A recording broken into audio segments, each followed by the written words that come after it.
Hey, you can open up to me. Show me what's inside. Mother Nature made us to intertwine. Lavender elixir so full of pheromones. Give me one taste and you're gone. What if I can't get you out of my thoughts? What if my seasons don't change? What if you forget to forget me not and we fade away? You're my little flower, blooming in the night.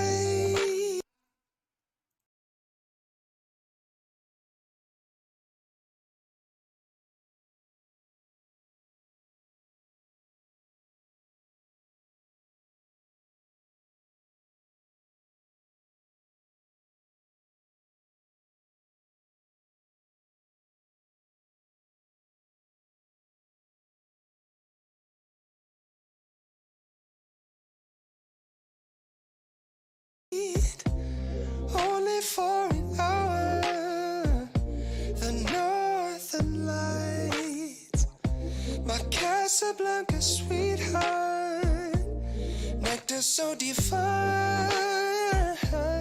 Baby, you're the best part of my life. What can I do?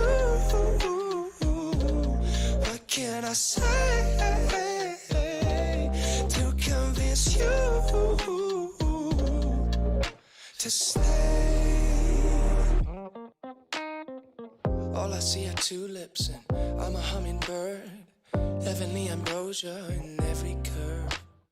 Honey dripping over my imagination. The fragrance keeps flowing straight down to my soul. What if I can't get you out of my thoughts? What if my seasons don't change? What if you love me, then you love me not, and we fade away?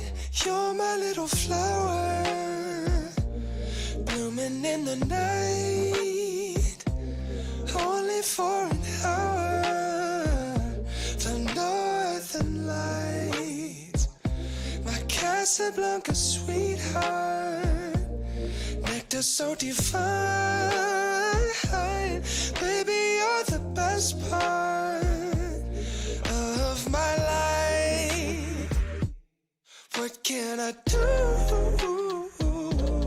What can I say to convince you to stay? Yeah. Oh. Yeah. Oh. Yeah. Oh. Yeah. Oh.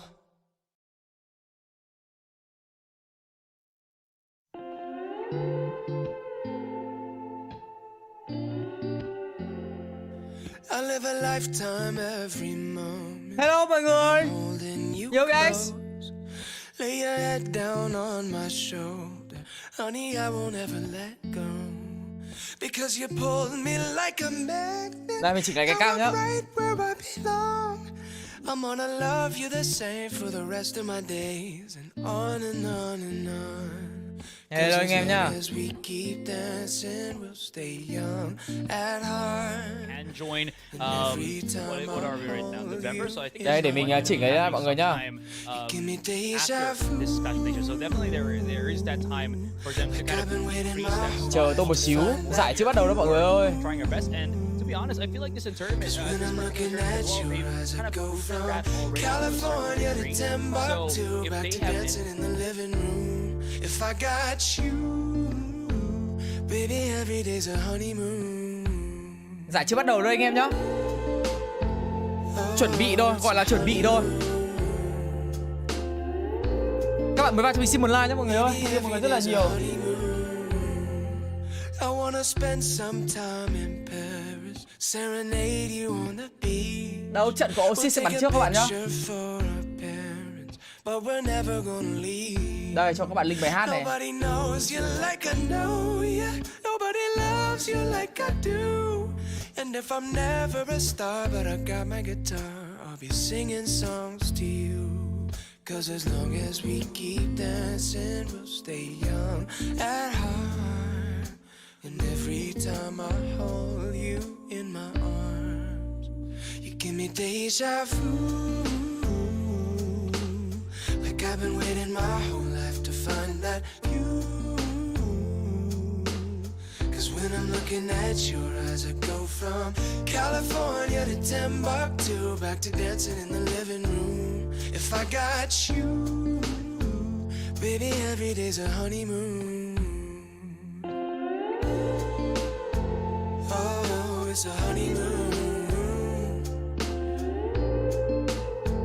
Baby, every day's a honeymoon. Maybe we'll end up in New York City. Maybe we'll end up out in LA. Maybe we'll decide to stay right. Thế là trận này là Fancy sẽ bắn trước nha anh em.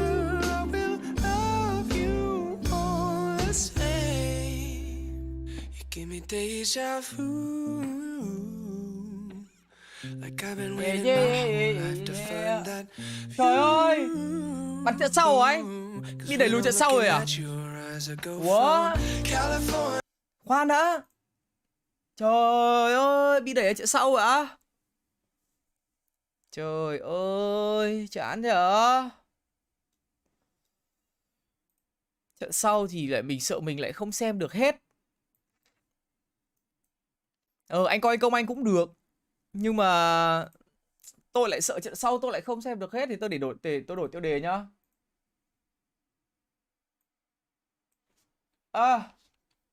Cổ vũ. Cổ vũ. Team Crazy Guy. Giải ESL Valorant. Ok, thế là mình sẽ đổi lại cái tiêu đề tí anh em nhá.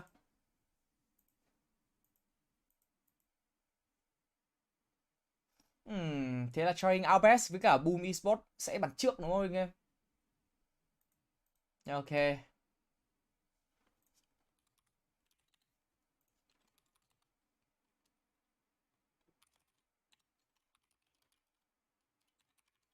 Ok, thế thôi mình sẽ tìm người công anh đi. Không sao cả. Thế là nó không phải là một cái vấn đề ấy, thực sự. Chỉ là tôi muốn xem fancy thôi. Không thì tí nữa là tôi sợ là tôi phải đi có việc ấy. Tôi không ngồi nhà tôi xem được. Tầm 8 giờ gì đấy tôi đi có việc. Không biết là có kịp xem không.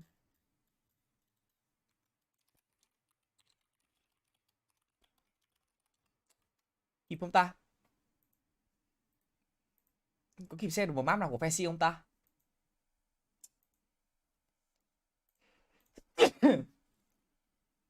It's time for them to show that they can handle any pressure now and show that they have this semblance of leadership in this roster as well to keep everything calm when it gets chaotic.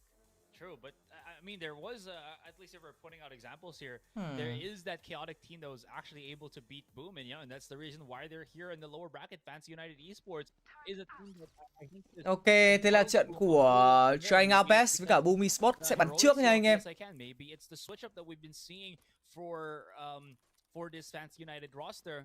And maybe that's something. So if you're looking at a more standardized compare against Boom, they're going to be more well-versed. We'll see how that happens as we are about to start our pistol here and now. Yeah, it's time for us to get going yet again. Two Okay. matches for you folks. Nào, anh em mình có xem Crazy Guy cũng được các bạn ơi. Xem team anh công anh nhá. And we will see one team eliminated in this series alone. Vẫn ổn. May quá vẫn có trận team anh công anh chứ không chắc tôi không biết phải làm gì mất. Giờ này anh công anh sẽ bắn cùng với cả mấy anh em bạn bè nhá, là mấy anh em team Blitz cũ ấy. Đấy, có Nef này, có Juicy này.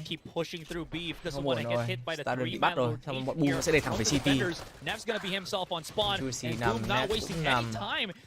press Câu their anh chuyện này bắn advantage, sofa. knowing that the Lork is Sen. oncoming here, using that numbers again Ơ? to just the betterment of the 4 Styron versus 2. Juicy nè. Last two Thế là remaining không players có of trying our best. không có thằng Now clear Red the La site, à? but Boom, Không có Red La gonna rồi. touch it as they are corralling Không ai có Sen around là the ai ta? rest of the map. Sen là Red La à? Tôi không rõ. He's already Gỡ được không? get on side. Gỡ được không? Crazy guy, Ơ. Sand are trying to get away with this one. Ôi, And it's checked by đèn Moria vãi at the chưởng. last second. Moria, that was just a Ôi, blitzkrieg from him. tôi nghĩ là Gets in nó chỉ there, thiếu gets một two, tí and thôi the ấy. 3K to end up the round. The pistol goes Boom's favor. Wow. Thought it was just going to be a straight defuse here for trying our best, but not gonna San thì play ở happen. Malay à? Gets immediately countered by tại Moria. tôi không biết là layup của as Trying you Our Best mentioned, của những ai. times it perfectly with the peek through the smoke, jumping like a À madman rồi just to rồi, ensure biết Sen là Sen that biết là his Sen nào rồi. initial Rồi. contact through Sen là that player của cover Malaysia đúng không? does not Bắn cho get Enigma đúng easily không? counteracted Ok, đã by từng bắn cho trying our Enigma. best. Now speaking of the team, double push here on A-Long once again. Juicy's just going to be going for the coverage Okay. right now. Spots out the recon dart. Ex They know Enigma. he's there. Okay. Primes up the shot with the Sheriff. Can he find some value? Force a dash away while his Đèn teammate thế, is quả vừa already rồi pretty tôi nghĩ low. là Famous block được rồi đấy. Nó almost nhìn thấy gets người rồi, decapitated if nó he đang buy wasn't time. I mean, they're into the site now. Famous finding crazy guy. Bây giờ chú And chậm it lại. leads to two falling forward. Lần trước thì Boom đã thắng 2-0 rồi anh em nhé. Cả hai trận thắng 2-0 của Boom nó đều là thắng áp đảo nhá. Cả hai map bắn trước Trying Our Best này đều thắng 13-2 thì phải, nhưng mà hôm đấy không có anh Công Anh. Những cái trận mà có Công Anh thì team bắn rất là bay và thắng rất là nhiều. Hy vọng là hôm nay sẽ khác. From that previous matchup, 12-0 the first time around, 10-2 on the second. On that first half, Boom just runs away with momentum early on. Can they do so yet again? Well, it seems like they feel very locked and loaded in these past couple of rounds. Again, just using that high from yesterday and surfing with it, and it feels pretty solid. Nothing really left to the imagination. It's very smooth. And it looks like they're having no trouble at all to get points of interest around the map. Bit of contact play there on A main as they try to work their main on mid, but then Juicy's just so prepared for that swing. NC Slasher though at least trades it up. They can at least be a little bit more free from the terrors of the duelist. At least there's less entry potential here from Boom. We've seen how Khó đấy các bạn ạ. Trận này là cũng nghe chừng là cũng sẽ mệt đấy. Famous would try to barrel in from that point on, and it really dislodged Trying Our Best multiple times in those early engagements. So here, I agree with you, Asrai. Ui, Sen bắn lỗi. But struggles are alleviated as San is caught on out. Styron Zero. also might be Rồi, found hai here, Styron rồi. but Bắt được Zero rồi. it's the gunfight Winnable versus nhá. Shiro. Well done by Team nó đi chung Styron 3 người à, to nó get có the đồ gì không victory. nhỉ? Còn turret 30 giây nữa mới có stun, có dư chấn mà delay được cái khoảng thời gian mà chúng nó đặt spy. Mình nghĩ là vẫn có cái cơ sở để chơi tech thoải mái. Just a Trận này little bit ổn mà. here for NC Slasher. 30 seconds You can left. see his teammates Ổn, kind of ổn, stuck ổn, in ổn, that ổn. mix where they're trying to save Né NC được một Slasher while flash at the này. same Nhanh thế nhỉ? time posing Thằng themselves này yếu rồi, for the NC post. yếu rồi. Slash is like 5 Ngon rồi. HP. He's gonna get cleared up very Làm sao mà quickly boss here by plan được Styron. từ Moria. em với vãi Oh, cướp. might have to actually assist Berserks here. Bắn but của Guardian vãi doing cướp. fine. He's got the Ôi, Guardian in hand. Never Got ơi. that one coming closer, taps it down. Cái quả one way này rất One-way khó smoke chịu makes nhất it thể. very possible for Styron Thằng Moria to nó even dùng try quả to one do way này, thằng Moria chưa con ôm này rất là hay nhá. Cái quả one way này bạn gỡ thì bạn sẽ không có tầm nhìn ý. He tries to defuse that Thấy once không? again, and he's still at the one-way mercy of the smoke. Oh, Can actually even have hay. it here, trying to challenge in. Styron And xử this lý is quả hay pretty thế. damn doable. Berserks so close for that swing. Ui. Styron denied. Berserks. There was a timer clocking in his head, man, and he perfectly executed. He's a genius with the guard gen. The way I see it, Berserks is gonna be the folly of Trying Our Best moving forward. If Chill. Juicy's gone after trading Vãi versus cứt lại Famous, dây cuối nó vào là bắn tiếp. Berserks is that primary Đen vãi threat nhìn to 2 look lần around rồi. the server right now. Lần trước With cũng 1 giây 5 cuối, lần này kills cũng to 1 giây his cuối. name, he just keeps Boom Esports and their pain train rolling. That was already such đen a thế. good chance for Trying Our Best. They got Styron to win out towards Garage, Trời remove the whip from the equation, ơi. get NC Slash Mất cả bonus away from round the site. luôn. But again, Berserks, he delivers versus Đen, Trying đen, Our thôi, Best. đen thôi. Speaking of now, Ủa đấy, it's Styron bắn time hay to rồi. knock on towards C. San Sen à? Cierto, Bắt được một thằng đấy. waiting with the ghost, Ui, bắt lỗi surprises ạ. NC Lấy Slasher. cái kia đi con He ơi. comes his way, but Famous Famous lets kìa. it rip, tears apart too. C's there to take again. Man, Famous basically cleaning up house here. Moria repositions, and he flanked from the Any flank coming in from their spawn? Absolutely not. Đây không phải là Blitz anh em ơi. Great shot here. Crazy guy just runs Im amok. mồm. Đây không phải là Blitz anh em ơi. Đây là That's all gonna be for that as Chung Oasis. Thật ra là everything một team mà else có các cleaned up explit thôi. Có một vài perfectly player mà here ngày by xưa Boom bắn cho Blitz ấy, nhưng mà giờ thì không bắn nữa. Và kiểu stack bạn bè mà chơi chung với cả nhau thì tham gia giải đấu với nhau thôi, vì đây không phải là một giải kiểu chuyên nghiệp ấy. Không phải chuyên nghiệp mà kiểu team tự phát đi bắn một cái giải thôi. Nó là mùa off season mà các bạn. Off season thì các bạn cứ match cứ lấy team thôi, các bạn bắn bình thường, không có vấn đề gì cả. Team tự phát. Nhưng mà đến cái vòng này, lần trước là bị thua Boom, bị đẩy xuống nhánh thua. Hôm nay gặp lại Boom, bởi vì Boom hôm nọ nó vừa thua Fancy xong. Below Ja, who's not Hey, in the tấn em. tournament anymore, Team so bắn he vui can thôi. Bring in those Nhưng nghe có vẻ là numbers. so với cả Talk một team mà about kiểu nó ăn tập với nhau ấy. famous Các bạn might thấy be toàn top player struggling possibly rank to nữa create nhá. that tempo Nhưng by mà bắn himself, cũng but I was sorely cảm giác không lại mistaken được. as he gets another one Đấy, onto Crazy một bài Guy. đẩy garage cơ Not bản. even done just yet. Mất Moria công anh rồi, trong sai cũng Pulls it có out. Moria nó về thẳng Through the City. spawn. Bảo ra hôm nọ nó bắn 2 trận 13-2. Chỉ có bài bản phết, thế mà Fancy vẫn thắng được, chứng tỏ mình cũng Operator in the căng hands vai of cứt đi chứ. Juicy. He's gonna have a very difficult time trying to save this if he can. Vẫy cái chó Moria's vậy. trying to Tao trả scan tiền cho him mày out đứng if phải vẫy à? If it Trời is ơi, anh em mới gọi cho mình xin một like đấy mọi người, đừng quên xin một like. Smoke. Này Juicy Juicy. finds Moria as it drops down. Juicy không được bắn trying tiếp to ghê run á. away. Does he know? Mình thích Is Juicy vẫy he trưởng. aware? Is he cautious enough to check Bắt thêm khủng nữa này. every piece of Không. angle available? He had Mình the xe đâu rồi? idea, but it was just a little bit too late. Yeah, the timing was Booty, just booty. known by Juicy, but Famous again is unrelenting. He gets in there to catch out Crazy Guy of all people, and usually Crazy Guy is the one trying to go for that Thằng tu gì setup đấy Long? later on into the round. Get the Em hỏi initial nó là intel, nó đấy, cái thằng mà hay bị ban ở trên kênh chat của tôi đấy. post plan with the shock dart lineups that he Nó sợ bị knows ban, không phải about nó qua on mẹ the tận đây map. luôn. But how can you Nó sợ nó start chat nó bị when ban. you are dead? It's been the case for Boom right now over and over again. Send Famous to go kill so quickly that it's already trying our best, lacking on the utility department. I think it's just again Boom being so quick to go for this default. How many times have they Nào, actually gone lại là một for round that eco, C side tiền giờ hết so rồi. many times already? Chúng nó còn triệt để đến mức thằng Siro dùng ulti để mà bắn toàn bộ cái khu vực spawn ấy. Nên cứ ai đứng ở garage là sẽ bị dính một đường ở khu vực spawn. Thì cái ông bắn ở trong C sẽ bị gần như là cô lập hoàn toàn. Triệt để quá. Fancy kiểu đánh A rất là nhiều nhá. Anh em để ý bọn Boom nó đánh C rất là nhiều. Mà cái bài đánh C của thằng Boom nó là một cái bài rất là cơ bản ấy. Một dư chấn ở platform, một paranoid, một địa chấn ở trong side. Hai cái ở hai góc. Đứng trong side là các bạn không ăn dư chấn, ăn flash. Thì các bạn sẽ ăn một cái địa chấn và ăn một cái stun. Nói chung kiểu gì các bạn cũng ăn đồ ấy, không thể làm chạy được ấy. Đúng rồi, nó chỉ đánh C đâu mà. Fancy mình thì lại khỏe ở cái việc đánh A cơ. Mấy anh em Fancy lại triển khai những cái bài chiếm A rất là hay. Goes for the Đi rồi. success, but Moria already had his number from the flank. Chửa. Thế mà nó vẫn sửa được vào đầu ạ. Đen thật. So convincing again and again Của when anh it đi comes nốt rồi. down to the Chỗ sát rồi. execution. And that's Lấy been tiền the thôi. story of their tournament so far. Only Fancy has found an answer. We're trying our best to do the same Đẹp later người on. chó đâu, tôi có trả tiền cho nó để nó đứng sau nó múa đâu. Again, trying our best, trying to do things one by one. The initial contacts just not really working out for Mày cứ đừng múa tiếp đi. Yeah, absolutely. Mày đừng có múa cả trận luôn được. We're trying our best. Đấy, cảm giác đủ khỏe. Very minimal. Styron at 3 is the Đây là một team highest chuyên that nghiệp, he vẫn can là một cái muster gì up đấy anh em until ạ. this point.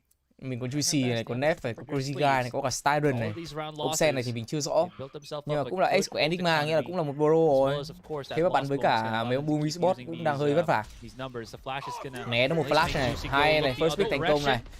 Né được lại địa chấn này, nhưng mà có cái recon. Cho chúng nó quay đầu luôn. Một bài fake C để chúng nó đánh A. Trời ơi. Giải này là ESL Nation Cup em nhé. Giải này của ESL em nhé. Nó là một trong những hệ thống giải off-season của Valorant.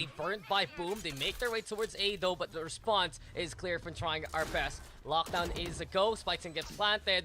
And well, this is gonna be enough of a lineup from Shiro to drop down điện from ném kìa. there. It caught out by Berserk early on. It is. It's gonna be good. And Ui, Shiro cái gets địa chấn đẹp goalpost chưa? going Hay quá, again, cùng anh but hay quá. Crazy Guy is still dueling out to the side.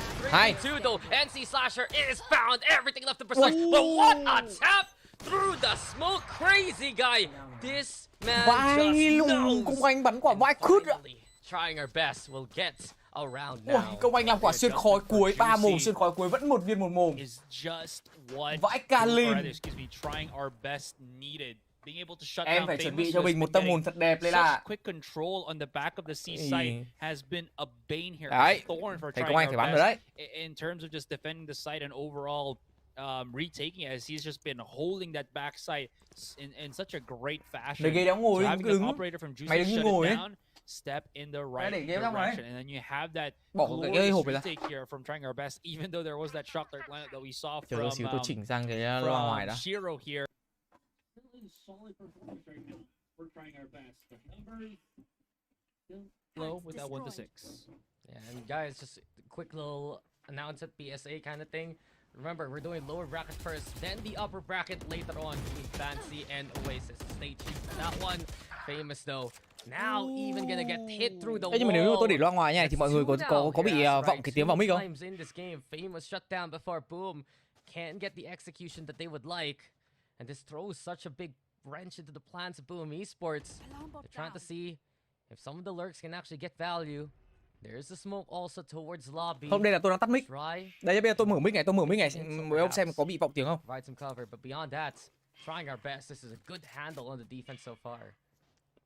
Yeah, from the looks of things, set their sights on that C site. Không bị đúng không? A lockdown early from Berserks, or just Okay. a dry contact for the moment. This could actually be perfect because both of the players on trying Okay, our không bị đã best tốt rồi, is không bị, anh em covered ngồi xem nhà thôi cho dễ. somewhere on the back of the C site. If they can get a little bit close enough, maybe they can get the trades to secure it for the moment. 30 Styron seconds still left. holding here. Berserk's unaware. Moria gets caught. ai? Berserks One is enemy down, remaining. and one more to go. Can Shiro even manage? Thôi, Okay, một he vs does 4 it thua first chó one. được nữa. He's gotta have to go for the cross. Round này mà thua donate cho mỗi ông No 50. scope to allow him to do so. There's two players Nope. looking straight at him. Dễ mà ăn tiền lắm đấy. Securing another round. Rồi, Yeah, trying our best is getting Không more sáu. confidence now moving forward. We gỡ saw à, it last first half round 6 đều. with Nef, trai I luôn. believe. Sure, he was seen and killed super early on, but you can see here for trying her best. Once they take down Famous, they know they can actually slip in since no one's gonna be able to check that front line as early as possible. It's a good call, honestly, by these individual members of trying her best. Styron executing so well, catching out the spike plants, and it gives them a second round. A rally has been made here, mustered by trying her best. Let's see if this can continue. Absolutely. They're Dây starting to tên gì figure thì anh things á? out a little bit more. Đâu, còn đây They're đây able đâu to phải get Blitz đâu em. these kills through smokes, Đây không through phải là Blitz nha walls, các bạn and nhá. it's a big Đừng có help nhầm. here for, to try our Đây là best. có một vài thành viên cũ của Blitz thôi. Nói chung là toàn là anh em bạn bè của công anh. Và do đó thì tạo ra một cái stack 5 người bắn chơi chung với nhau. Đây là cái bài đẩy ở khu vực A lobby nhá. Paranoid xong thêm cả đại địa chấn để đẩy nhá. Lãi rồi. Bom rơi rồi. Nói chung là Nef không chết là được. Rồi, nó resmoke lại đấy thì mình có cơ sở để mình chạy về. Thật ra bây giờ chỉ cần hold angle thôi. Bọn Boom buộc phải là bắn đi big. Rồi, nhìn thấy cái quả số 3 rồi, ông Cam quay thế. Mà để Juicy lên cổ ốp thì nó sẽ bắn hơn nhiều. Juicy xử lý hết hộ. Is he gonna get cleared or not? Hunter's Fury there spawns, but Boom Gọi gì đấy? has already backed away. Ngon mà. A little too late Không here gọi tao to được mà raise the ông guy, chỉ can't cho. get the Gọi shots. xong rồi. Rotation moving towards mid instead. Tại vì mình chưa thử những cái món khác nữa. Just wanted to Bạn ấy also không catch, bạn chỉ cho mình quả big size not này, really get a mình kill, chỉ but có big rather size. see the rotation if they can with that Hunter's Fury. 3 versus 4. If they can push on the B site now as quickly as they can, it might actually work for them because Đây, cái câu anh đang bắn đấy các bạn. Blitz được mới thẳng trong thái nhưng mà chối á. Hình như là Blitz tham gia cái giải của Nhật Bản hay sao ấy. Nó chung timeline nhau hay sao á, nên là phải có những sự ưu tiên cho những giải khác. Mình chưa rõ đâu, mình chưa check cái timeline của con giải Nhật Bản sắp tới. Cũng dạng một con invitational mà. Ôi hàng cái shop đặt đầu vãi trưởng luôn. Bây giờ chờ tan smoke bắt đầu chơi retake rồi. Mình chờ cái stun nữa. Nhưng bên kia hình như trông có vẻ nó đi aggressive rồi, 1 đổi 1 rồi. Rồi, mất nốt vị trí của Juicy rồi. Nef đẩy đẹp này. Nef sẽ ui.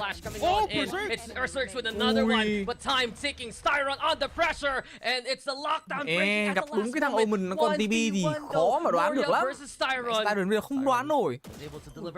Bây giờ nó còn một TB nữa mà. Styron actually getting into cover, halfway now onto defuse, the fake out Styron and sợ. same position for Moria, less is more for him, he's just sticking on the round, the same location, and Styron needs to hustle, Moria will need to swing, in the end though, it's Striker best, chưa kìa. the thinness of margins as right, the Điểm thinness chưa? of pixels, they get the round. You knew Moria was trying to play the mind games. There was a Ngon luôn đấy risk chứ. of him TPing to the top of the B side to get that height Đúng advantage rồi. over Styron and get a little bit closer to the spike, but he wanted to Món gì á? pull Chả đá big Styron side here, em ơi, and he 100 đường 50 almost đá, did. thêm He thạch almost dừa. had that angle, but the placement of the spike just allowed Styron to tuck himself enough on that teeny tiny corner on the B side. Oxy bạn hơi bị kinh luôn các bạn. Nó Oxy tài năng trẻ của Cloud9 ấy, bạn kinh cực kỳ luôn thì. Gốc Việt đấy các bạn. Trẻ á. How much HP do Tay you to think vãi they cứt have cứt. there left? Like 1, 2, Mình đéo hiểu nhá. Những cái ông mà ở bên NA nhá, mà kiểu có gốc Việt ấy, mẹ chơi mấy cái game FPS hay vãi lìn. Có nghĩa là người châu Á cũng không phải là bị thiệt thòi châu Âu đâu. Chẳng qua là cả một cái nền khu vực bị ảnh hưởng bởi cái mindset thôi. Chứ kiểu Ten Z nó cũng gốc Việt nhá, Jimmy cũng là gốc Việt nhá. Đẹp bro đéo đâu. Superman, ông bạn cùng phòng của Dev cũng là chuyên nghiệp nhá, bắn cho Face Clan nhá. Cũng là pro nhá, pro từ đột kích cho đến CSGO cho đến cả Valorant nhá. Ông ấy cũng gốc Việt nhá, rồi thì bảng Oxy cũng gốc Việt nữa. Mình cũng biết một vài anh em gốc Việt nữa ở bên đấy. Bắn kinh vãi lìn. Famous actually has an operator of his own. Just noticed this. Slater á? Something to Slater á? watch out for as well. He's been Slater gốc struggling gì? getting the entry Gốc Việt fires for the 100% à? first, like, or for the past 3 Hay đánh rounds. thôi. So change Ra of chung kết pace thế might giới actually đánh be chưa thấy good hay for lắm. him, and you can see the Gỡ different này, of 06, approach right now for Boom. 36. But they do have the blades. So Famous Gỡ still phép rồi đấy chứ. lets it rip on the A side. Shine cũng gốc Việt, C3 cũng gốc Việt nhờ. Đúng rồi, Stewie 2K cũng gốc Việt á. Stewie tôi không biết. Mã phải là GB đấy các bạn. And here comes the post plant now. As it's 5v5 retake, a bit difficult here for trying at best because of the operator. Crazy guy giving his rifle away to provide the entry potential here for Juicy. The dart is there though. Để Juicy xem là getting retake in nào there. là cùng đẹp chưa Beautiful kìa. scan. Ui xồi, cùng anh đẹp vãi cứt.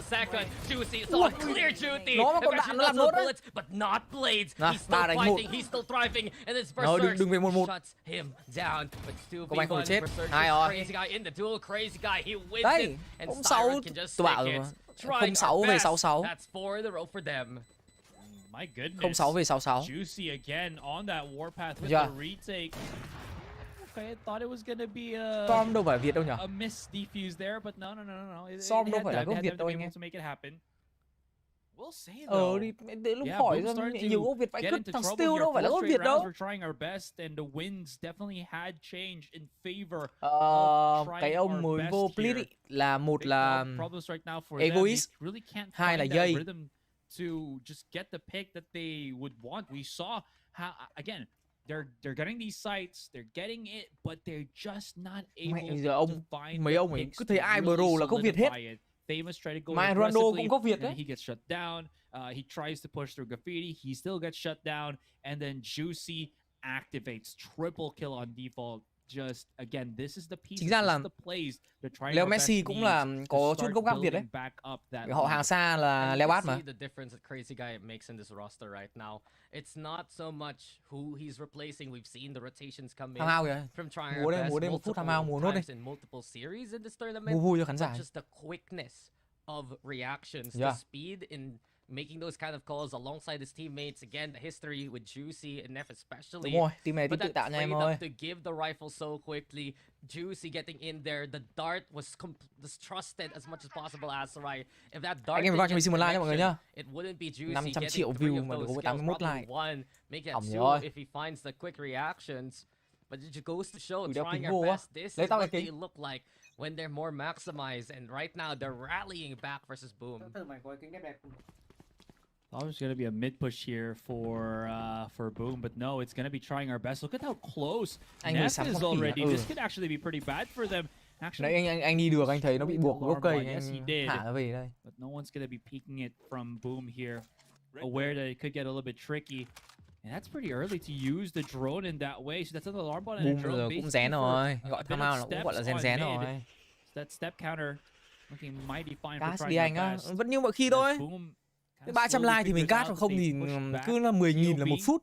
They're looking to go for that A side. Tư bản làm but việc Juicy's mà các just bạn. too prepared. Trời ơi. Yeah, Juicy still has Ui up dồi berserks. ôi. That was dangerous. Famous though makes the trade. Mẹ nó giặt này And cứ leads thì to a 4v4. bộ này em ra tao phát là bóng viên đầu tiên là mùng Boom được. Esports might have a small advantage moving into this Mấy ông one. sắt bạc vàng mà vào bán thử đây chắc là một ngày bỏ mẹ game They're mất. willing to go for the raid take here since they have the lockdown. Shiro Rồi, though có so một far away lockdown. from this Hunter's Fury. Ui, lay up luôn. As well, but of Ghê course, ta. we've seen this before. It's gonna Một be cái dư time chấn và for cả the lay up để lineup. phá đúng không? Lockdown breaks yet again the same way. And the plan Má, to go cái down quả on lay up này nó people. hay á. Wait, Famous. Ngày mai mình dạy lay up này các bạn nhá. Very close.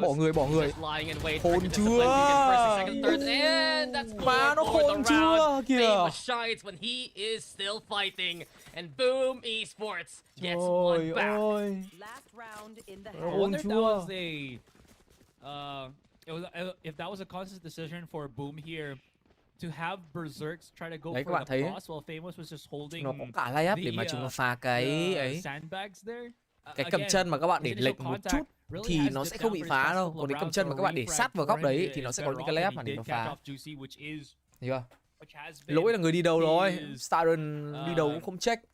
first map rival. Sen đằng sau thì rõ ràng là không thể biết được nếu mà ông Either Stadion or, ông ấy the không check rồi. byproduct was they just got the site a whole lot easier Anh là without tú that nha. operator from Juicy being a thorn. Không hiểu đâu em, đấy là cách tư bản làm việc mà em. Anh tính ra đây là đang làm gọi là làm part time đấy. Để làm ngoài giờ đấy. Những cái ca làm overtime như này thì cứ 10.000 một phút. Nhẹ nhàng. Đâu có bạn bảo mình đeo kính tưởng donate thôi, đeo kính không donate thôi, bỏ xuống đeo đỡ nặng mắt. Đeo làm chó hay sao khổ. Ở nhà tôi cũng bỏ kính ra. Về merch mà bình thường á em. I could. Tay to vậy could. Chỉ là cái phong độ của nó không được ổn định thôi. Nó không có một sự ổn định phong độ cao ấy. Nghĩa là kiểu ngày bay ngày gãy á. Chứ nó mà ổn định thực sự thì nó là một trong những cái thằng tay cũng thuộc giảm tốt đấy. Unsure if they're aware of it, but Boom, again, they're doing the same thing. They're getting that mid presence. They're leaving somebody to hold a certain position Hello, fan here, em. and they're gonna try to go for a default. Smokes will be set up on the C site already. Here comes the push. Without Famous's dash though, they have to clear every Chỉ bit đồng of phát dạo này coordinate cũng here. mất tích, They might phát get lần phát risky hiện. as Juicy is in the back of the site, but Moria cleans him up. Ok. Mẹ 49.000 được bắt phở, hai chuyển hóa tiền tốt nhỉ. Người Mỹ ăn bắt phở ở bên đấy chắc tầm 2 lỗ các bạn ạ. Rơi tầm 12, 13 đô. Tại vì tôi hay xem Chao. Bát bún của Chao 14 đô. Vài cọng riêu. Về đây 50 ra Bạch Mai làm bát bún Bomen. Ăn no thì thôi. Có mỗi 2,5 đô được bát bún Bomen. Trong khi bên tư bản 13 đô được đắt nhất vài miếng thịt. 5 máu ạ. Sạch vãi lìn thề. Mẹ ông Siro móc lâu vãi cút. First half 57, đẹp rồi. That was unfortunate, just straight up missing the shots through the smoke. And they placed the spike supposedly in a position where you're not gonna miss most of your Quẩy bên Úc shots. So 4 that cái was là more 20 of đồng a lận á. skill issue for 20 đô là bao nhiêu nhỉ? 400. 4 cái quẩy 400. yeah. Lốt cái, trong khi đĩa quẩy ngoài ở Việt Nam mình chắc 10.000 5 cái. 5.000 3 cái, 10.000 5 cái. It thrived and somehow trying our best takes. Không hiểu luôn. Huy xem thử ăn cái gì mà 4 cái quẩy 20.000. Mẹ Fancy 8 giờ mới bắn. Trời ơi bắp ơi, em sợ em không xem nổi. 8 giờ em chỉ có việc mất rồi. Mình tính là mình chỉ xem trận 1 thôi. Là mình xem trận của Fancy thôi là đẹp. Thì làm quả đổi lịch chả thông báo gì cả. À có báo nhưng có lẽ mình không biết. Couple of those things, but it was Thật ra có báo tôi chả làm gì khác được ấy. Tôi chỉ WatchParty được trận đầu tiên thôi.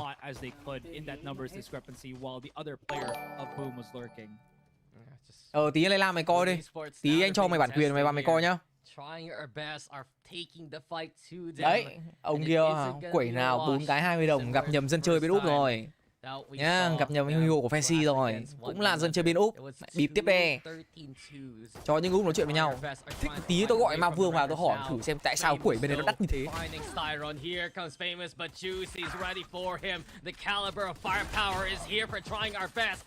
Có, tất cả team công anh đều tùy thủ hết nhá. Styron nó cũng là pro đấy các bạn. Thằng Sen nó cũng là pro đấy các bạn. Chả có ông nào mà không phải tuyển thủ vào đoán giải đâu. Giải này là giải off-season.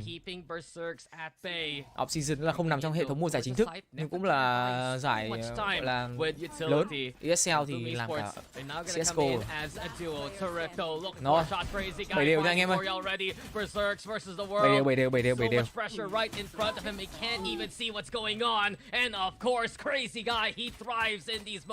Anh độ ăn phở úp một tô đã 19-21 đồ rồi á. And this is perfect too. They asked Styron to push on Garage, not only to pinch but also just ra to nước make ngoài sure mà cảm giác một cái sờ vào một cái đồ ăn gì các bạn get cũng tính the được tiền attention khoảng first tầm of 10 đô Boom trở while the lên. rest of trying our best pushes up into Chính xác ở Việt Nam vẫn là hợp lý that nhất. and that's actually a huge thing Thứ because 2 đô if bắt there's phở. no people or Các bạn làm cái full distracted topping các players thứ thì cũng gonna mất thêm be có on 10.000 that quay side, đâu. it makes it much Ông nào easier mà for sang the hơn offense tí làm to start quả trứng pressing trần it thêm in. ít tràng So trứng nữa thì chắc even cũng though 10.000 nữa. Styron Thiết bị get knocked out 70 early, một combo full his tất cả mọi job thứ. was already done. Ăn no đến sáng mai Really luôn. strong stuff here for trying our best. The Nhưng mà đấy là calls, cái đồng even tiền though Việt it Nam mình does có bị turn trượt giá rồi into đấy. the minus Dạo one này for là vật them, giá bắt đầu leo thang rồi đó. it's Nhưng the ngày xưa position thì of cứ the mức opponents bắt if phổ they're đấy kind chỉ of có banking 50 on it, thôi. it's working. Bây giờ là còn 70 đấy. Nào, đừng thua Juicy. Igo nha, đừng thua Igo nha. Trông cái setup là thấy hơi sai rồi. Người vào nó chặn cửa đấm vô liên tục vào mặt ạ. Vãi cướp với thằng Boom này. And everything trying our best did in that Bắn lục ghê last thật. round, it's being erased away by the Boom defense. It's one of those things where you're in Haven and you just say, Tả pí lù you know bò what, if gà our 20 opponents đô. are feeling confident or they don't want to waste Ui, time, em ra yên they're gonna phụ à, default em on gọi C. một bát thập We cẩm just nha, try to đầy do đủ the luôn. 33, Bò 33, gà, 33. gân, Shiro's timing though. gì nhỉ? Impeccable. Gầu, Doesn't bắp. wanna punish. Có thêm gì nữa nhỉ? Tái He nã. wants to Tái hide nã. himself if he Tái can. lăn. Plant on the spike Cái gì is nữa nhỉ? going to be spotted, Ăn heard, mày. and even denied, Sườn. allowing the Mắm thrifty giò. here. Không for có Boom. mấy cái đấy. It's not Thì just cho quên mẹ thôi. Gì nhỉ? Phở, sốt vang. Sốt vang, một bát thì có 70. À đâu, 60. Thêm quẩy nước trứng trần nữa là 70. Thua Eco lại còn thua Flawless cơ. Gọi là bắn kinh quá. Thì tôi bảo là thắng round vừa rồi có thể 77, có thể 77 thôi. 68 nó nằm ngoài dự đoán rồi. Chịu, biết làm sao giờ. With such commanding advantage now, trying our best, needs to do the same with their own shares this time around. Một bát phở gần bằng một They're gonna try to do so. tiếng Look lương at của how người ta quickly thôi á. Juicy is already À, marching lương người ta tầm through 22 đô thì đúng along rồi. here. Nhưng mà thấy vẫn là cao. Immediately a Bạn xem ở shot Việt Nam, start just cái nghề nào lương mẹ 1 tiếng 70. Hero respecting. 1 tiếng He 50 là does cao lắm rồi đấy. have a drone. Sinh viên đi làm massage 1 tiếng 22.000 ở CGV ngày xưa là cũng gọi là dã man rồi đấy. Ngay cả ở Việt Nam các bạn cứ quy đổi là 2 tiếng làm, 1 tiếng rưỡi đến 2 tiếng làm thì các bạn sẽ được một bát phở chay nhá, không có nhiều topping. Mà ở phía bên kia mà cho tả phí lù như thế mà 20 đô bằng 1 giờ làm của người ta thì có nghĩa là mức thu nhập của người ta là nó cũng hơn rồi. Đấy, ví dụ như 2 cốc trà sữa bọn tôi mua mất gần 50, nãy giờ được em Jin Hồng Phát 50 tròn, em Jin Hồng Phát donate 49.000 là tính ra bọn tôi vẫn lỗ 1.000. Vẫn lỗ 1.000 nhá. Chưa thấy lời lãi ở đâu cả, làm mà vẫn lỗ 1.000. Of course, the gun disparity is so clear here. It's just Boom right now, putting the right forces at the right locations. And Shiro and Famous, they delivered in that last round. Can they do the same? They're setting up a distraction play from the backside. Tưởng nó bắn lỗ nhưng hóa ra là không ạ. Hai. Down on the board. Famous with another one landing it there. Famous still alive. Famous is still here, giving chase. Here comes the smoke. Try and buy a bastion for San, but Famous says no. This is our side. Famous để bắn vào tay rồi. And this is where it gets a lot more tricky here for trying our best. It's Boom Esports understanding the ebb and flow. Thì tất nhiên là cái mức thu nhập bên nó là câu chuyện thu nhập. Các bạn thu nhập bao nhiêu thì cái đồ ăn cho các thứ nó cũng phải như thế nữa. Phụ thuộc vào thu nhập chứ. Nếu như mình quy đổi theo hệ quy chiếu của Việt Nam thì rõ ràng mình sẽ thấy nó bị cao, nhưng mà nếu theo hệ quy chiếu của anh em sinh hoạt và làm việc ở bên đấy thì nó có thể nó sẽ bình thường hơn. Thêm người Nha Đam chết mẹ rồi, mày ra mày bảo người ta cho thêm 5.000 Nha Đam đi. Uống gần hết rồi, bảo là em uống gần hết rồi, cho em mua 5.000 Nha Đam và cho em thêm 5.000 trà nào nữa. Để review lại full cốc. Mi xuê được cái lại gần nhà tôi. Mùa 3 các bạn ơi.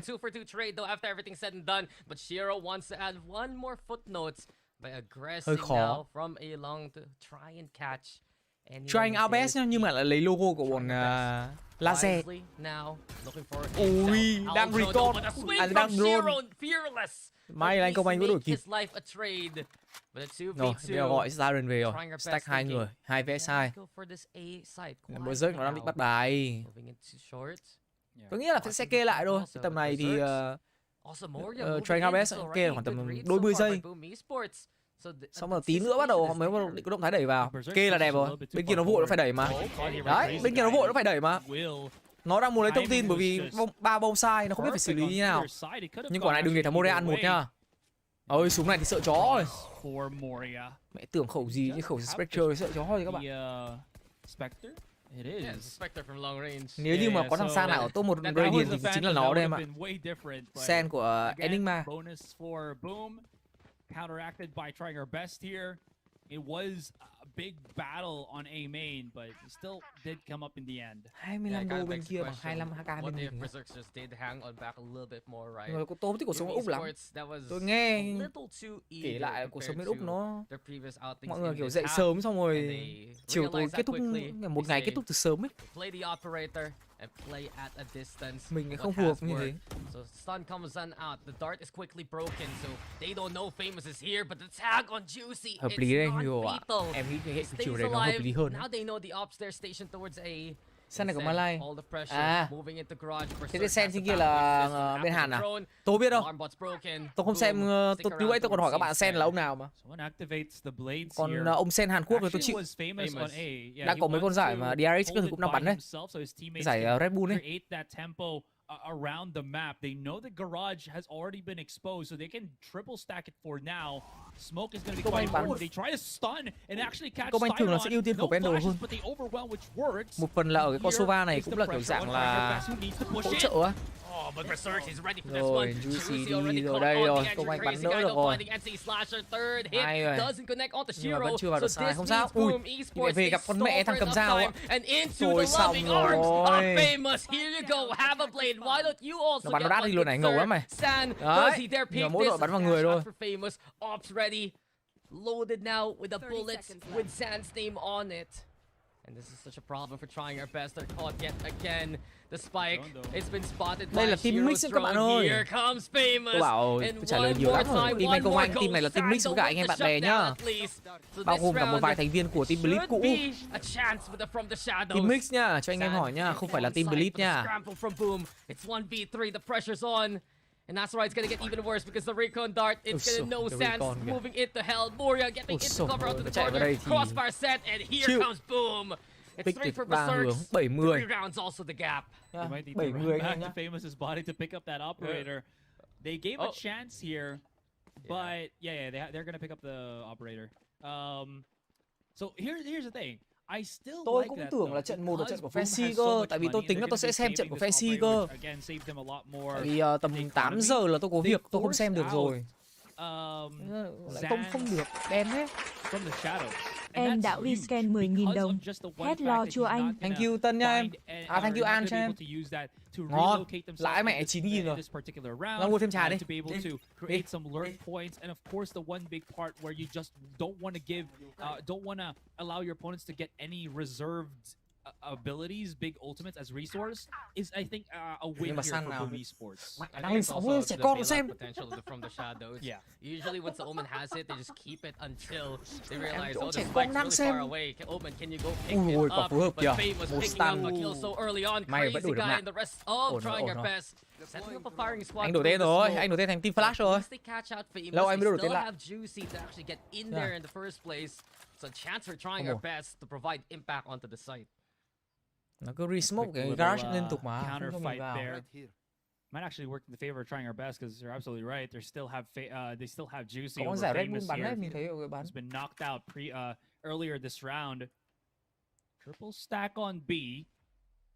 This garage is Oasis being thực ra cũng rất là held khỏe. Đặc biệt là bộ by Oasis Shiro của Philippines nó mấy himself. giải gần đây Berserks đọc bắn rất looking là for tốt. that contact. Are they aware Nhưng this hôm nay is có going bắt to đầu happen? kiểu That's khó gonna stun cho two Fancy players. đấy. Might Dù actually gì. catch Ui. out the slasher, but he gets two. Ui, Sam Really thực good sự shots. thể. Absolutely huge. Bị And stun bắn Sam, hai mồm. does he have time? Picks up a weapon. There's Chill. a chance. He's trapped. No way. And know how Vãi cút. Boom Esports to win Mẹ, em another stun one. nó ngồi xuống nó bắn đúng hai mồm luôn mà. Provide the kills for Boom.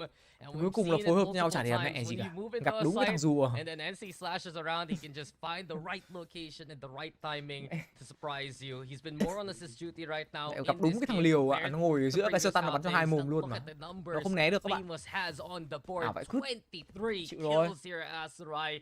He is an absolute demon that we are seeing unleash hell on trying our best. And his counterpart struggling to find that same success that Famous is in as of now. That actually might not be good for them. Couple of shock dart lineups used. Tôi nghĩ là trận này vẫn là khó. Mà tôi chưa check đây xem là map mic của ai. Eco round, đánh B, đặt một quả bom hở. Backside bắn lỗi, không lỗi lắm, nó vẫn gỡ được. Rồi, 1-1 đổi tốt rồi. Phá luôn cái Nano Swarm, Defender Q tương rồi vẫn còn, gỡ nửa. Dư chấn. Em mình Mr. Zero không phải đéo đi hát à? And Styron is just absolutely trapped. À, vậy Same site, same results. Boom are on match points. Đây không phải là team Blitz nha Tấn Tài ơi. Đây không phải là team Blitz nha. Mình mention lại, đây là team Mix nha. Team Mix của anh Công Anh là bạn bè của anh Công Anh ấy. Đấy, mấy anh em group lại thành một team rồi đi bắn giải nha, không liên quan gì đến team Blitz cả. Anh em đừng hỏi là Jay đâu hay là tại sao team này không có Jay các thứ, không có Darion à các thứ. Không có. Team anh em bạn bè thôi à. Nép bắn 5 mạng ạ. Mẹ, 5 mạng là chết 17 round. Trận này nép không được chơi game. Priming the dash 2, expecting a chance, and he gets it onto Juicy. Already trying our best at the start and get tôi nghĩ trận đấu kết thúc luôn cơ. And they will try to at least Thằng NC Slasher nó còn có cả cái đại địa chấn nữa thì nó cứ chích gồ thôi. Tay to lắm để bắn ở đầu Moria, nó nhìn thấy rồi thì nó sủi à. Có mấy ông explit mà. Nhưng mà nói chung là không liên quan đến đội hình của Blitz bây giờ. Blitz thì họ thay người hết rồi. They might try to force something too with Egoist, Yay, Darion, Crazy Guy, đấy. Drones getting a bit of that coverage, but you can see Boom, they're playing very far back. They know that it is a possibility, so they just don't want to play the side nhau, for chuyện it. cười là chuyện bình thường Tag mà. on to Neff. He tagged by... Okay, just the... Stack tự phát mà các bạn. He wants to use it, but Hôm nay là bắn tốt hơn rất là nhiều so với cả trận trước là sao á. Tại vì trận trước mình thấy tỷ số 2-13 lận cơ. Nó đi nai quả số 3 kìa. Ui, nó mới bắn trúng một người kìa. Sai mất 80 máu rồi. Nó không thể làm gì được. Các bạn chỉ cần tap vào quả bom là nó sẽ đại địa chấn. Ôi xong. Rồi, bắn không lỗi. Ngon rồi, bình tĩnh. Ôi, bắn toàn thịt ạ. Endgame. GG. As well as Styron, they're deleted from the server, and we move to the next map. Boom Esports takes it 13-7. I will say though, it was a good reaction from trying our best, but Rolling Thunder for Rolling Thunder, it's... Thật ra đi, nếu mà trong cái trường hợp mà quên mất không bật cái đèn này. Nếu mà trong cái trường hợp mà thằng Boom nó bắn xong sớm thì có khi là tôi vẫn xem được một map của Fancy. Bắn vui mà. Team này là team bắn vui mà anh em. Không liên quan gì đến cái việc mà try hard ấy. Team này bắn vui hoàn toàn.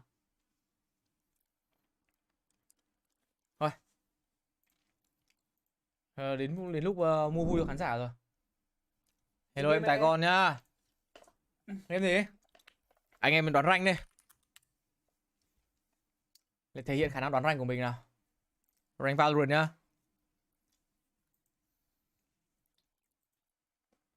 Làm cái kèo đi.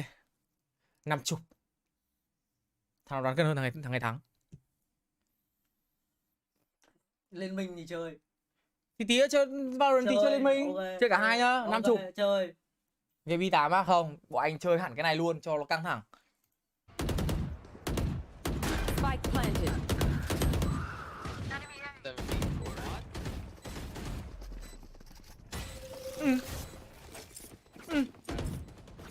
Gun here. Hawk out. Blinded. I smoked down heaven. I smoked heaven.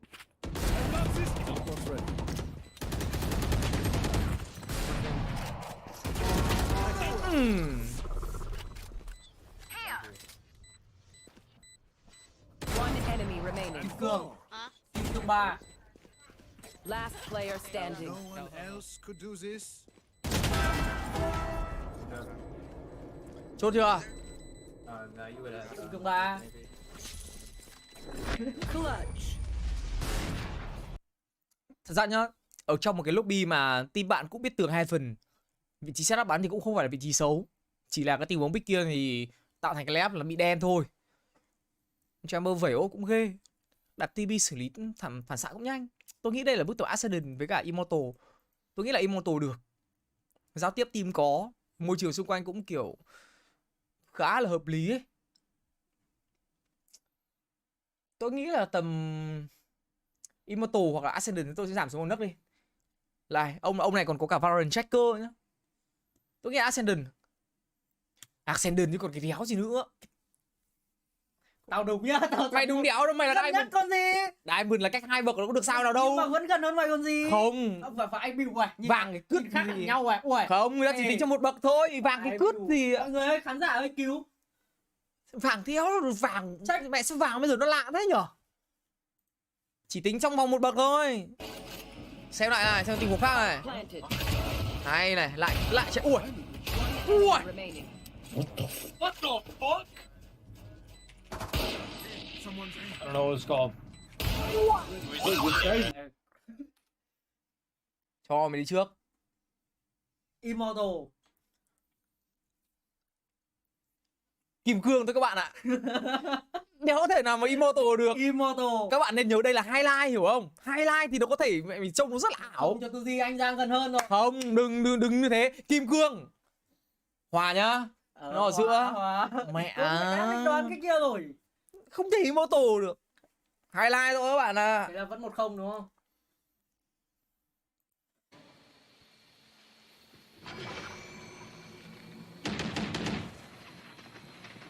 Ennemi trouvé. Ui, tiếng nước nào ấy? Tiếng không phải là tiếng Anh. Cao quá ca. Smithson. Một mạng này, hai mạng này. Và Nếu mà đây mày chốt chưa? từ từ. Chốt chưa? Một phương án thôi nhanh. Thì phải team nhá, 2 team 10 con khác nhau. Đúng rồi. Chốt chưa? Nhanh. Vàng. Bố mới chọn đồng. Vàng. Đồng hết vị. Thấy chưa? Hóa. Tao phải được 2 điểm. Mày được 1 điểm, tao được tận 2 điểm. Hóa. Vàng làm sao được anh em? Đồng hết vị. Hòa đúng không? Hòa. Tôi bảo rồi, đồng hết vị. Không bao giờ nổi vàng. What the fuck?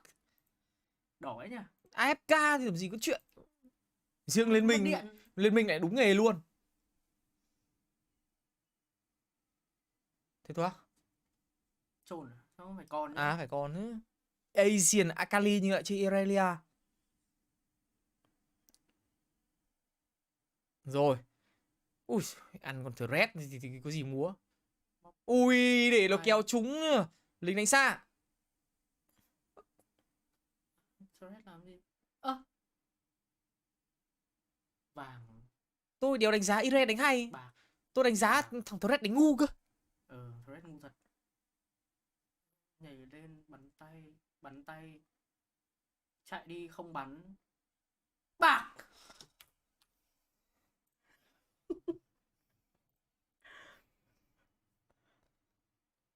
Bạc.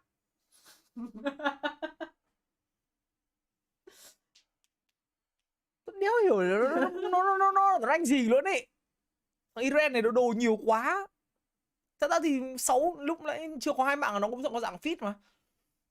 Team thì cũng đang thua sâu. 6 7 phút 23 13 23 phút 20. Layup. Shaco đi top Garen. Tôi nghĩ là mẹ hết cứt là rank, cứ cho rank vàng đi. Bạc vàng, địt mẹ. Vàng đi.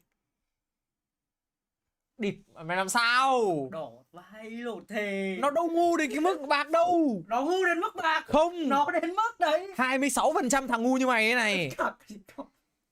Vàng. 1-0. 2-1. Còn mẹ. Nó phải như thế đấy các bạn. Chuẩn rank luôn. Ui. Được này. Biết combo này. Edit cả nhạc luôn này. Cover tốt này. Che hết tất cả đam cho AD này. AD yếu máu rồi. Còn gì. Rồi. 1, 2 đam trụ này. Đam chết rồi. Rồi từ từ này. Biết giữ khoảng cách để cao ong đây. Xem lại này. Thất tung trượt này. Rồi giữ được 2 cái cover này.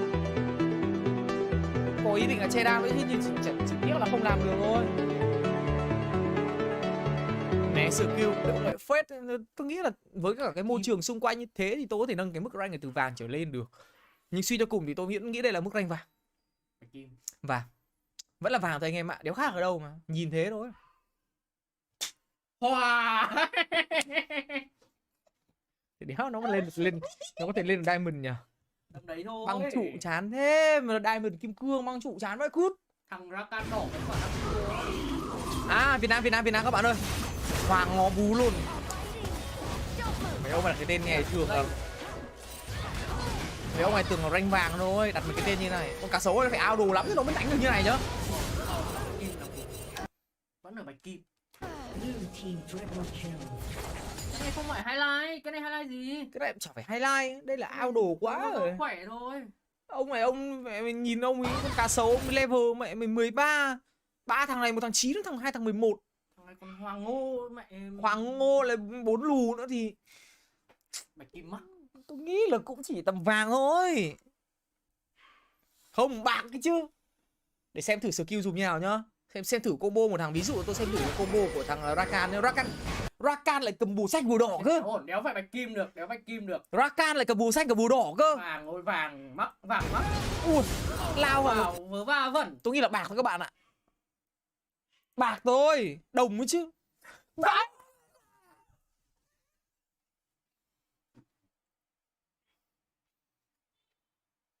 Đéo nào người ta có thể lên được kim cương nhở? Lạ ta.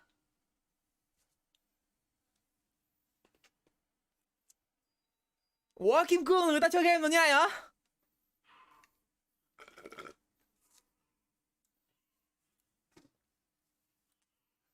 Trừ 50. Kim cương thì ai chơi game như này? Kim cương mẹ cái này chán. 3 đánh 1. Con cá sấu phun nộ. 3 ông đều lao đầu vào con cá sấu để cho nó quy một phát. Kéo hiểu rank kim cương. Trong khi team thì Rakan với cả Bobby, để Bobby nó lao đủ rồi. Có cả Queen nữa các thứ thì phải.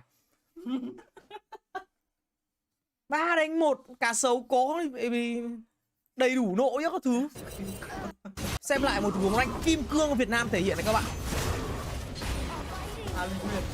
Nghe ông Queen này, ông Queen bắn này. Bắn mà. Tôi nghĩ bắn. Đấy, xong rồi lao đúng cái quả nó quy. Xong rồi chạy không kịp. Một quật chết hết luôn. Không có một cái động thái gì gọi là hit and run ở đây, chỉ có đứng yên bắn thôi. Xong rồi lao đầu vào đúng cái quy trong đúng một cái thang mình. Mẹ kim cương mà vá hốt kim cương. Rank giờ nó cứ kiểu bị làm sao á. Is for Boom on this map. They play that Cương double lửa màu ấy, so maybe the... Còn game gì nhỉ? Đoán nốt CSGO đây. Mày đéo biết chơi.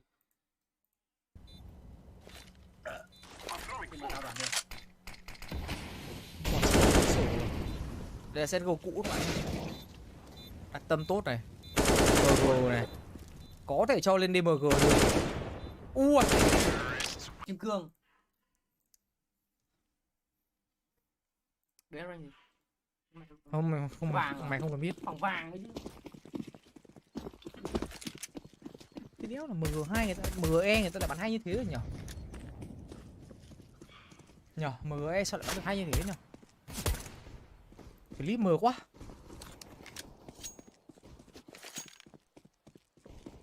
Mờ quá.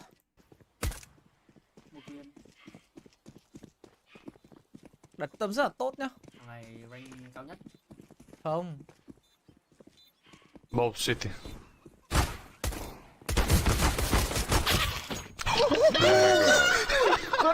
Tôi nghĩ là tập đại bàng đến SMFC. Đấy, đại bàng. Nốt cái này là vào game cho anh em ơi.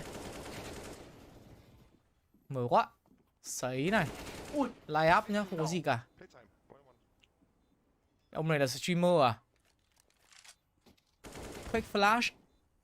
Streamer cũng đa nền tảng luôn này, có cả link YouTube này, hình như có cả link Twitch.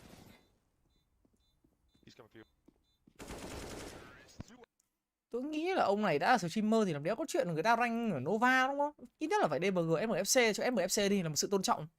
Đấy, vãi cứt đoàn. Đúng vãi cứt. Gần như là tuyệt đối luôn đấy.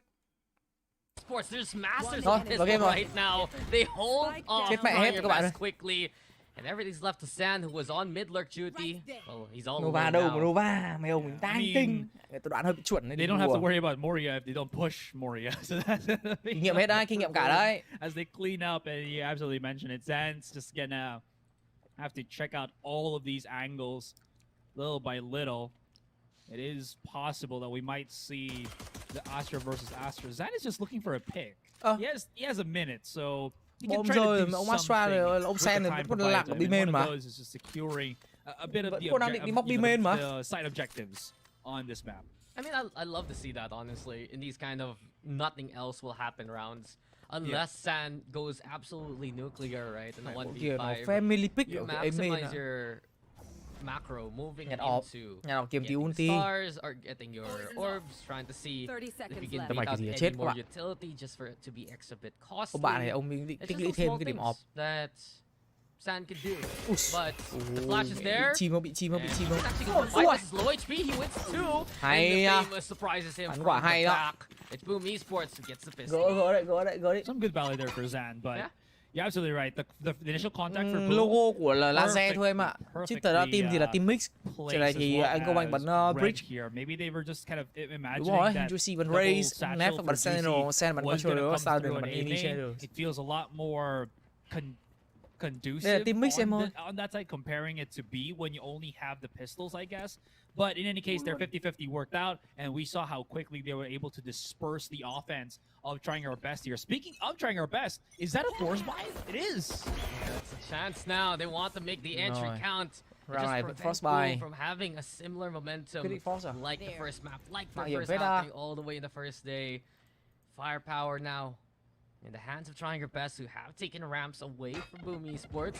Bắn Realize cho là vui anh this em ạ, đã không có and giải thì stay cứ bắn cho là onto the vui side thôi. with NC Có stack thì cứ tham gia bắn giải as thôi, có vấn đề well gì đâu. as Berserk's famous though, watching across from CT. Một combo There's the mod Boom này. want to get that intel, Rồi. but the shots from Berserk. Berserk bắn lỗi. NC Slasher bắn lỗi nốt. Mày đi ha. Thua Eco. Crazy guy bắt tiếp là Famous. Rồi xong. Mấy thằng boom to Eco. Ăn to Frostbite.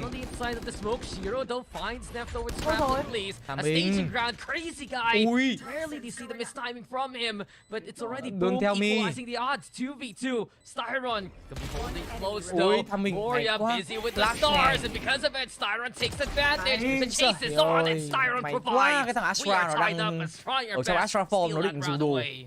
Great separation there, utilizing the stars to Bắn create a vui bit thôi, of nó quan trọng gì opening đơn giản here là em. for for trying our Mục best tiêu to của người start ta creeping có up their stack và way bắn on vui với nhau là A, chính mà. heaven Tại sao up vậy? until screens. And Quan trọng nhiều again, phần you giải saw giải Boom chứ. just very afraid to kind of fight for it. There was a little bit of contact we saw from Famous, but he gets shut down so quickly that the other player that was holding that site was just Hết rồi, hết again, rồi, có đúng vị clear đấy thôi. cut or cleaned off very precisely right now by trying our best, and that is a huge step in allowing them to build that economy as well as deny the big jump, the big leaps that Boom was kind of hoping for. Yeah, trying your best. That is a big win just to stop the momentum of Boom Esports. We've seen from Boom that they love to run the guard. Lab này không phải là main lineup á. Buy it up actually. Tôi nghĩ là phải có Red La các thứ đúng không?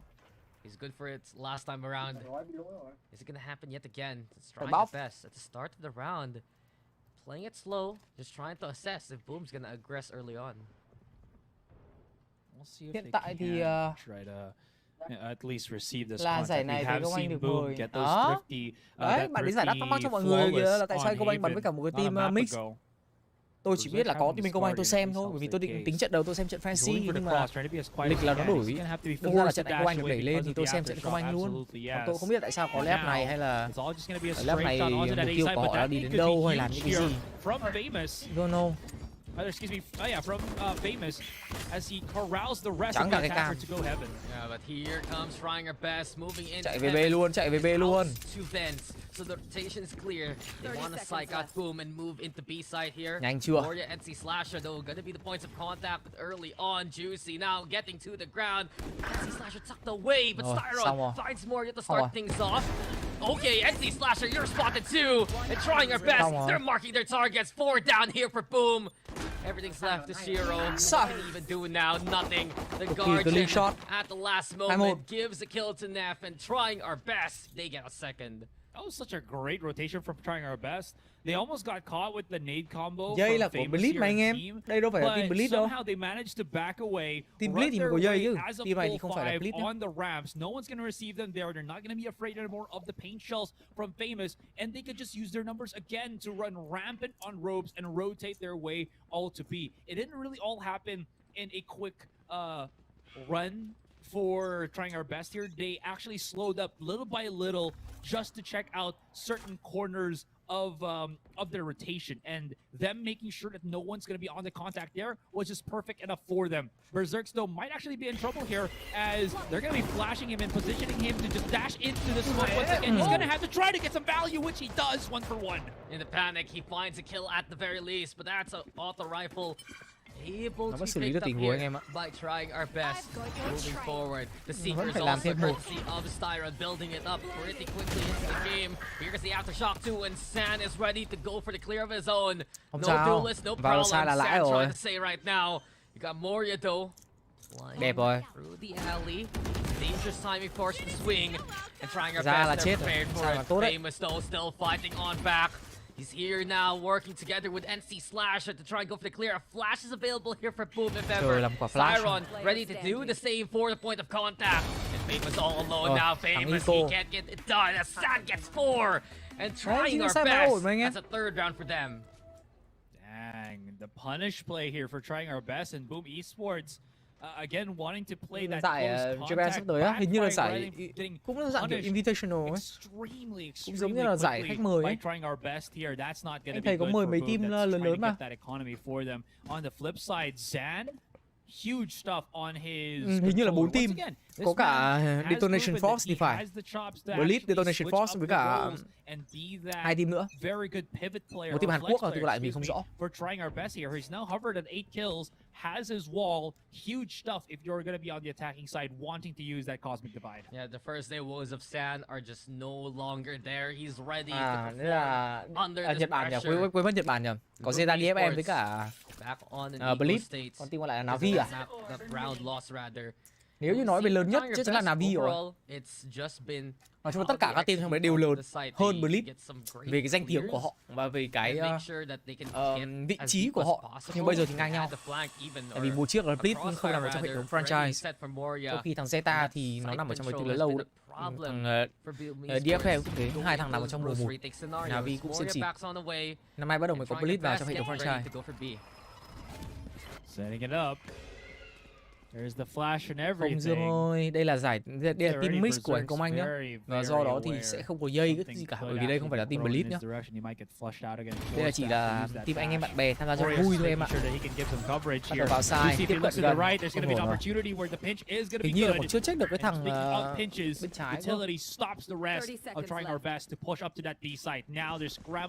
Đúng rồi, Fancy sắp tới có một con giải ở Hàn Quốc nhá. Ôi. Slasher, that's a big one because time is running out here for trying our best. I do believe they're just gonna save this one, Asarai, and a win here for Boom Esports on an equal state yet again. The most trying our best can do right now is red for more guns from being team anh Công Anh như bàn rank thôi, còn team Boom là ăn tập thì đúng. Boom là chuyên nghiệp của các bạn. Còn team này của anh Công Anh bởi vì bản thân nó vốn là một cái team mix ấy. Tâm lý của họ tham gia giải nó có phần là vui vẻ hơn và thoải mái hơn. Không đặt nặng quá nhiều về cái kết quả nó phải như thế nào. Nhưng mà mấy thằng Boom Esports thì khác. Boom là gần như là Indo-Last Hope rồi. Lấy gần như toàn hảo thủ của Indonesia về rồi. Tập hợp lại hết cho một đội hình rồi. Phải có giải, phải tiến sâu. Hôm nọ thua Fancy là cũng ê mặt lắm rồi đấy. Because of that, regardless of, you can see Boom here already actually trying to Nói chung là anh em yên tâm là về giai đoạn cuối năm 2023 ấy, nó sẽ có rất là nhiều những cái giải off-season. Và sắp tới ở Việt Nam mình cũng có một con giải đấy, là con Samsung Odyssey chuẩn bị được tổ chức đấy. Mà tôi thấy là các KOL bắt đầu đang đi tuyển thành viên về team của mình rồi đấy. Đâu, ở hôm nọ Boom thua Fancy mà hả anh? Boom thắng map 1 xong rồi thua 2 map sau. Tổng tỷ số 2-1 nhá, Fancy vào chung kết nhánh thắng, còn Boom thì thua gặp Trying Our Best. They already take Garage away from Trying Our Best. Crazy Guy needs to find these picks to get value moving forward into the round. And the timing has to be a heartbreaker there. Interesting enough, tỷ số hiện tại đang là Boom dẫn trước 1-0 ở map 1 nhá. Anh em có thể nhìn được cái phần tỷ số ấy, nó sẽ có một cái chấm đỏ kìa. Hiện tại Boom là 1-0 nhá, đây là map 2. Không sao, Nef và Juicy bắn tốt rồi.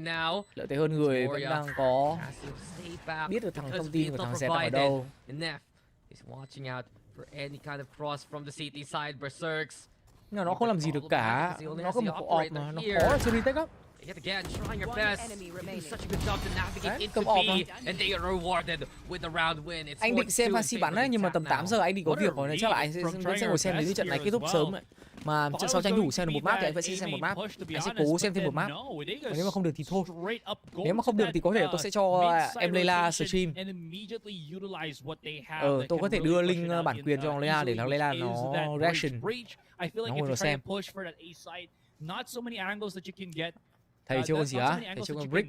Hit simultaneously with the fault line, but on mid, it just clears up so much. So that's going to be a huge one here for Trying Our Best. Even calls out that that forced timeout for Boom here.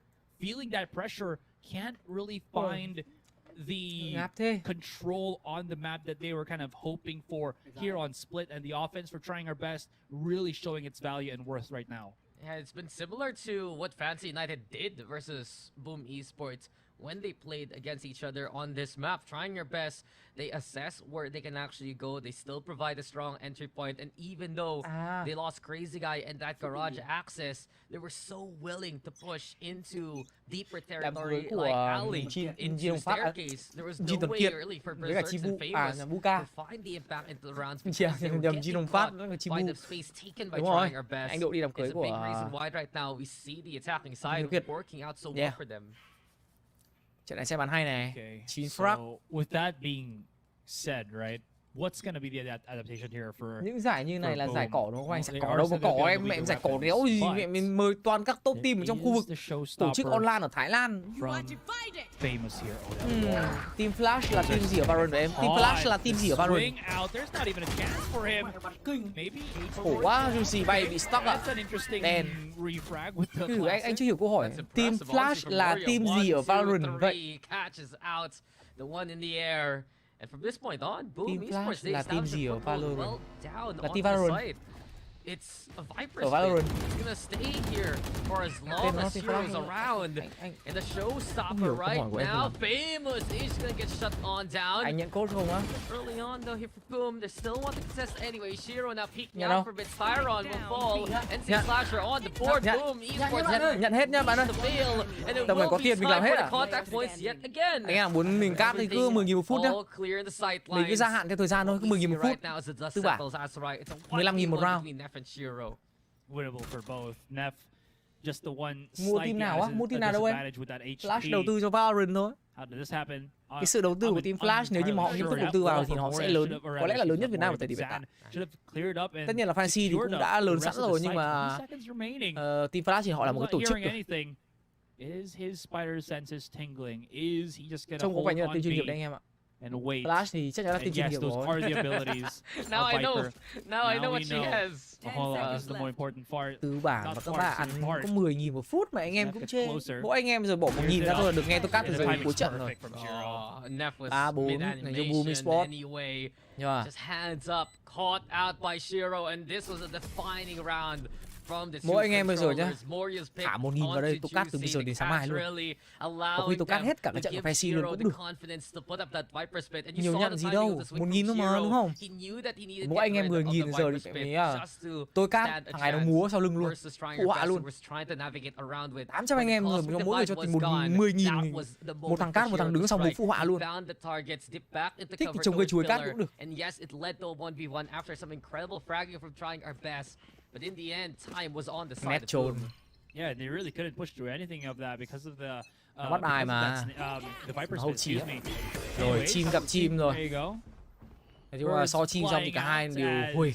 The double satchel Được here cái là from Juicy bây giờ nó tiếp allows cận him được lên to trên propel all the way Heaven. through top ramp. Shiro though, Chứ có vẻ như kiểu somewhere, Boom they đang know định that bỏ he's gonna be somewhere amid, bỏ so hoàn are toàn they gonna Heaven try để to bắn go for the xa. pinch? No one's still Cái holding card bao nhiêu rồi? that A Heaven control. Đây rồi. So NC Slash is gonna be forced Nhưng cái đấy phải tầm 50 đô em ạ. maybe have to use the Seekers just 50 to đô see em how ơi. deep they are in that A Trồng cây chuối mà còn cát được Heaven thì chỉ phải 50 đô trở lên á. Bởi vì nó tính vào dạng là siếc nghệ thuật rồi. Presence of trying our best. Có nguy hiểm. Over onto Đúng rồi, Heaven siếc nghệ now, thuật là có nguy hiểm rồi. Rolling Thunder Khả năng gonna tổn hại về thân thể và danh dự là khá cao. Timings, it's famous. Gonna be a problem, but Juicy, Styron, this is Phát looking clear good. bao một From CT luôn, trying bắt our nốt ông best, trong sai. stellar fragging to Gần như là open up wild that hoàn A toàn. sites. 5-3. And from this point on, it's theirs. Anh xem giải với con khỉ em ơi. Nãy anh trên đường anh đi về anh thấy nó bị bổ ở gốc cây. Thương quá nên là phải thả xích cho nó về đây. But that was just smooth from the trying your best squad. Boom really have to do something about Vậy that. lười stream á, thì mấy ông bro nhiều ông lười stream lắm. Không phải ai cũng hợp với cả công việc này. Yeah, there's going to be a flash from NC Slasher. Sure, he's going to be able to get that info, but can they really stop them from getting that map control? Trying our Let me best see is nào. coaxing them, taunting Tôi them. nghĩ là vẫn có thể đến được map 3. Gotta do something about this. Thế đây trying our Also best gonna là bắn cẩn thận để be vẫn đến running được map 3 away đấy. in this first half every single time. If we get any form of trouble Hoặc là bây giờ có elsewhere, một cách là mình cast know cho các bạn một cái this first half, một cái half. is your weak Đấy là- spot, and that is a point of concern đấy là- here for Boom. Boom Esports. Cho 500 like. They just have to be Đúng rồi. so wary right Tôi xin một now. cái chuẩn hơn là 500 likes. Entry Làm một potential round really đi trying anh their Mũ best. Mũ. Once they have an Thank you Hà answer nhá. to work Ok, with, 10.000. once they have a Cho second em một one to round luôn. boot, Tặng em thêm 30 so giây khuyến mãi. problematic because they run out of options as to right. We've seen them stop onto that A site more often than not. Ui, nó leo làm 5 when đô. it came down to it. And it's Thế such thì a cho problem nguyên cái first because half luôn. they have to deal with the 5 breach, đô. they have to deal 12 with phút the cho nguyên cái sky. first half luôn They nhá. also have to be concerned Yeah. with Juicy's Đấy nha, có người nạp potential tiền cho các to bạn để just các bạn bring in ngồi that ngồi space. nghe cast rồi And nha, they're sướng not nhất getting mấy that ông luôn, space back thề luôn. from Famous and Berserk. Có They're người nạp the tiền ones hộ who rồi chỉ phải ngồi nghe thôi đấy. playing a bit more passive right now, forced Yes, to sir. wait just because Mày múa đây they cho lúc don't have đấy really có tiền rồi, anything múa đây, in múa đây. there. It's either they have to risk Báo từ đầu từ 9 rồi. being flushed out and cleared up. And Lợi thế again, thì vẫn đang thuộc về các thành viên của Trying Our Best trong một map thi đấu của mình nghĩ đây là map pick của team Công Anh. Một khởi đầu họ đang set up một cái lối đánh rất là default với 3 người xuất hiện tại khu vực A main kết hợp cả một cái cam nữa. Tuy nhiên thì có vẻ như Boom Esports không hề có một động thái là muốn đẩy A main ở thời điểm hiện tại. Spy vẫn đang được để ở khu vực B-side. Boom có những lớp tường để chắn ngang khu vực A main hỗ trợ cho bộ đôi ở khu vực bóng xe là Sky trong tay của NC Slasher cũng như là con bài Raze. Nhưng lần này thì có vẻ như NC Slasher đi hơi xa rồi. Cái góc vừa rồi nếu các bạn ăn một quả nết mà ăn thêm cả một cái dư trần nữa thì không có cách nào các bạn có thể xử lý được. Và truy lùng kia cũng đã được kích hoạt rồi. Mục đích có lẽ sẽ để thu thập toàn bộ các thông tin còn lại của các thành viên bên phía của Boom Esports và qua đó thì sẽ đưa ra được một phương án xử lý trong việc tấn công vào khu vực bóng sai nào. Và B-side sẽ được các thành viên bên phía của team Trying Our Best tận dụng để có thể đánh vào những quả smoke. Nó không phải là một cái rào cản của thành viên bên phía của Trying Our Best ở thời điểm hiện tại thôi. 6-3 rồi. Rất khó để mà lủng được. Đấy. Một cái team nhìn có vẻ như là bắn rank ấy, nhưng mà thực tế thì họ vận hành những cái chiến thuật mà nó cũng kiểu rất là chặt chẽ. Đây không phải là một map mạnh của Boom Esports. Và tôi càng củng cố thêm niềm tin đây là cái sự lựa chọn của Trying Our Best. Không có lẽ nào Boom chọn một cái map split mà lại không biết bắn bên thủ. Đấy, xong bây giờ thì họ lại đổi tường rồi. Họ đang kẻ một cái lớp tường, tôi cũng không hiểu lớp tường này để làm chi. Tôi nghĩ là cái lớp tường này là để giúp cho cái ông Astra ở trong side sẽ bắn thoải mái hơn. Nhưng nó cũng sẽ giới hạn khơ khới những cái lượng tầm nhìn đấy, đặc biệt là bông xe cần hỗ trợ cơ. 1-1. Một con Raze đổi một con Raze, hai con Raze đổi cho nhau. Yes sir. Nhưng mà có lẽ là lợi thế sẽ dành cho các thành viên của Boom Esports thôi. Flash không làm khó được Berserk. Chó đi đầu dẫn đoàn đua, không stun được ai. Nhưng có ai kê lại không đây? Rồi, kê lại rồi. Giờ Berserk anh ta giảm ra thì anh ta sẽ ăn một viên ở mồm ngay lập tức à. Hai ông còn lại á, tí nữa mình sẽ giải thích giới thiệu cho nhá. Góc kê đẹp này. Sẽ là một tình huống triple pick không? Lộ rồi, không ổn rồi. Off your feet nhưng tầm gần quá. Tức là các bạn có dùng skill nào ở tầm đấy thì cái con bridge nó cũng sẽ có một cái kẽ hở để đảm bảo là những cái người đồng đội ở phía trước mặt các bạn này sẽ không bị dính stun. Thì vô tình những cái kẽ hở đấy ở trong cái cự ly rất gần với cả Boom Esports thì Boom họ không bị dính bất cứ một tình huống stun nào trong những cái chiêu thức vừa rồi mà anh sử dụng. Và lý do tại sao mà Oasis có được cho mình một cái triple kill và sủi về một cách an toàn. Giờ thì Boom cần chiến thắng mà. Đấy là lý do tại sao mà họ lùi rất sâu về khu vực spawn. Mặc kệ trái spy đang rơi ở khu vực ARAM. Nó không phải là cái ưu tiên của Boom thời điểm này. 4-6. Mục tiêu thì vẫn sẽ là 6 đều khi mà first half kết thúc rồi. Hai ông còn lại của team Vietcombank nhá. Đầu tiên là Staren nhá. Sen thì là một ex của Enigma. Còn Staren thì từ ngày xưa rồi. Mình nhớ là từ ngày xưa mình không nhớ nó bắn cho team nào. Nhưng nó cũng là một pro player. Hình như là của Singapore thì phải. Thắng có nhiều tiền chứ em. Chẳng có giải nào thắng mà không có tiền cả.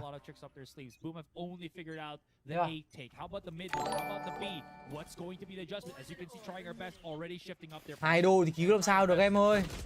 Nó sơ 5 ngón này là 5 đô. Rồi Juicy bay những quả ối trời ơi luôn. Dash đi né đưa cho mình cái điểm trừ cuối. Hơi lờ mao từ vị trí của Juicy rồi. Radiant như là một quả satchel gặp nhiều cái khó khăn nữa. Nói chung là cũng bị vướng một vài những cái skill. 4v4. Boom mất đi Viper rồi nhưng là Berserk nó vào tay là hơi không ổn nha. Để nó Berserk nó vào tay thì cũng mệt nha. Nhưng mà cá nhân tôi sẽ thích thằng Juicy bắn dẹt hơn. Tôi sẽ thích thằng Framework nó bắn dẹt hơn. Cảm giác nó vẫn có cái độ uy tín hơn Berserk ấy, nhưng mà thôi. Khoan hay nói về câu chuyện đấy. Sen ở đây khả năng là cũng đi rồi. Moria kê kỹ. Sẽ không có cơ hội nào đâu. Hai ông đi về này sớm muộn cũng sẽ nằm thôi. Nhưng có vẻ là bắn lỗi tới từ vị trí AC Slasher rồi. Giờ thì Hồng Tàu Hopper chạy thẳng về khu vực A-side rồi. 2 vs 3 Spy cần phải đặt. Xét về chiêu thức thì có hai cái điểm sáng. Một flash, một healing và một cái điện chấn. Bom kín để đảm bảo là đặt Spy thành công. Nhưng mà 3v2 đối phương thì có những cái đồ gì? Một chiêu cuối của Astra không hữu dụng ở thời điểm hiện tại. Hai ngôi sao có thể đặt được một khu vực elbow và một khu vực trung side.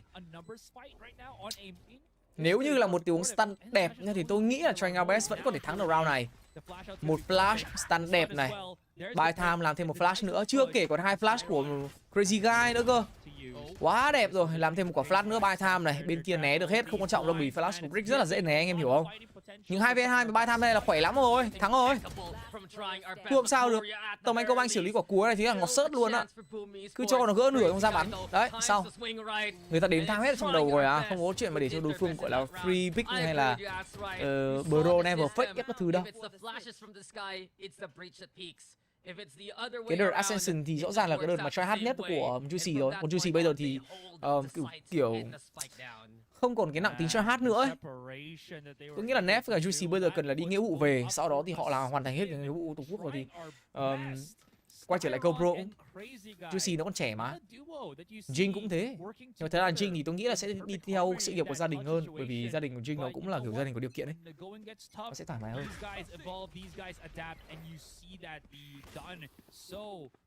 Đúng rồi. Chơi for fun thì nó không còn try hard nữa. Mình cũng thế thôi. Cái từ lúc mà mình nghỉ thi đấu chuyên nghiệp là mình cũng for fun á, nó bắn nó cũng vui. Còn nếu mà cái đợt mà tôi thi đấu chuyên nghiệp tôi bắn khác, tôi bắn pro á, ghê á, anh em không nhận ra được đâu. Chẳng qua mình bây giờ khác rồi, vị thế bây giờ nó khác ngày xưa rồi. Lúc nào mình bắn dở thì là mình bắn for fun ấy, còn lúc nào mình bắn hay thì lúc em mình đang bắn tăng, gọi là đang thi đấu chuyên nghiệp ấy. Mẹ Hải Saki biết cứt thì ngồi im im không nói gì, bây giờ bắt đầu mới nói. Ai hỏi ai mượn mà mày vào mày khoe. Ngày xưa ấy, có những cái thời ấy, tôi mẹ vì xưng hùng xưng bá luôn. Bắn giải nào vô địch giải đấy. Mấy giải quán net ấy. Mấy giải quán net cứ bắn là vô địch. Cứ cuối tuần là đi hốt mỗi giải quán net 500 một team. Đóng lệ phí tham dự một lỗ. Nhất được 500 cộng thêm tiền giờ chơi. Với cả 5 chai sting. Yes sir. Mẹ mình Hải ơi. Có những câu chuyện Hải không biết thôi. Hồi đấy bắn kinh lắm. Mẹ tầm Hải Saki mẹ mới ra nhìn mặt tôi vả đốp đốp đốp. map control so far from the conversation right now. 8-4 rồi. First half 8-4 rồi. Không phải team Viking. Tôi chỉ biết Viking đâu. Chuyện ngày xưa qua rồi các bạn ạ. Mình không thích nhắc lại những câu chuyện trong quá khứ nữa. Okay, he's clearing up a little bit. Time. He's taking. Okay, one more. Crazy guy's all alone now. Crazy guy. He just runs out of bullets. But Famous, there's time to actually get away with this. It's gonna be close, sure, but Boom Esports, the rally behind Shiro, the push from Famous, it gives them their 5th round. Thua thì áo được nhở? I'm bewildered, honestly. Sao mà thua được nhở? Trời ơi, tại sao lại throw vậy? Ai throw vậy? He shrugs off the headshot, answers back. Mấy ông mày throw điên luôn. Trời ơi, đang yên đang lành tự nhiên bùng phát. 2v5 đối phương không ra được để thua. 3v5 chứ nhầm. Trời ơi, 8-4 là đẹp rồi, đang cần thắng. Lại để cho mấy thằng Boom nó gỡ. Ai à. Chịu rồi. HZ là anh bắn một giải thôi. HZ là anh bắn hộ đợt đấu trường máy tính thôi. Sau đấy anh không bắn. Không có đâu Tú ơi. Đây có phải là team Blitz đâu em. Đây là team Mix mà em. Chắc là mình phải ghi một tin nhắn mất. Nhiều anh em hỏi dây quá. Các bạn cứ expect dây nhiều đúng không? Nhưng mà khi mà các bạn xem dây bắn thì các bạn đừng có ngạc nhiên nếu như mà kết quả không tốt nhá. Dây thì cũng nghỉ thi đấu chuyên nghiệp một thời gian khá là dài rồi. Ngày xưa từng là top 1 thế giới đấy, nhưng mà cái đợt sang DSG bắn cho Discord Trops thì thôi. Lờ mao. Team đấy đúng kiểu lờ mao. Bắn thế thì xuống tay nhanh lắm. Tất nhiên là vẫn là một player chất lượng, nhưng mà nhìn chung thì nghỉ thi đấu một thời gian thì nó sẽ xuống rõ ràng. It's okay. You have time. You have time. They're in the sewers. You can sing the praises of the round 4, but eventually, Boom will still need to execute with this double duelist. Trying your best has already established a great Layla nó weebu mà so anh em. far into the game. Layla nó là đích thị là một weebu mà. Quý bửu ấy. Bắt đầu bay vào side tới từ các thành viên bên phía OT Boom Esports, 1 mạng 2 mạng rồi, ăn đòn rồi, nhưng mà có vẻ như Boom đang là những người có lợi thế. Anh Công Anh bây giờ mới tới, trên người còn lại một cái dư chấn. Ông bạn thì là ông Nef. Dư chấn chắc là có thể deny được từ plan này thôi. Nhưng mà về cơ bản thì bọn Boom nó không phải vội, thời điểm hiện tại 29 giây mà. Góc đặt spy này thì đối phương cũng không thể gây đam được. Nef thì cũng chỉ còn lại một nửa máu thôi. Điều quan trọng vẫn là anh Công Anh phải làm hết. Phải gánh thôi. Thôi xong rồi con chim này trắng. Cái quả smoke này nữa. Hay này. Hay này. Boom cũng chôn. Mày nhá đi.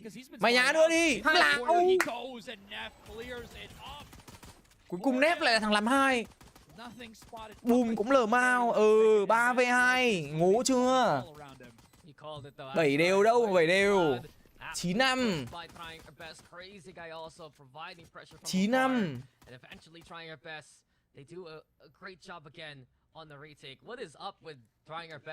Mấy anh em đi 18 anh có nói chuyện không? Anh có, anh vẫn nói chuyện bình thường em. Có gì đâu mà không nói chuyện em. Có gì có chuyện gì đến mức mà không nói chuyện nhau đâu. Hai team thay nhau mất những cái round này. But you watch out for how Crazy Guy positioned himself. He was prepared to play off what Nef's contact points would be. That small adjustment in the middle of all that. Tí nữa tôi cho thằng Layla nó ngồi xem trận của Fancy.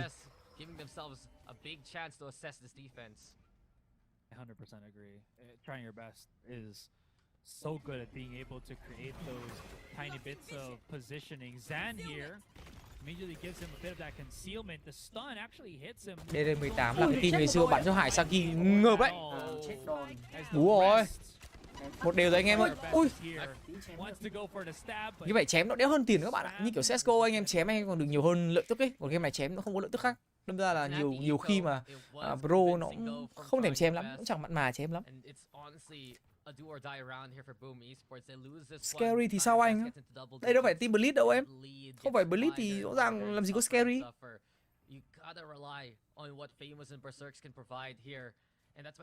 Glory nó trẻ mà. Nó trẻ mà nó cũng kiểu nó đam mê game mà nó cứ để làm nó chơi tiếp thôi. There's so much in the way of Famous and Berserk, and it's a linchpin of the plan of Boom Esports. Thật ra thì Scary nó như kiểu là một cái insurance ấy, một cái bảo hiểm ấy. Nó là một trong những thằng controller mà để xử lý cuối thì nó là cực kỳ tốt.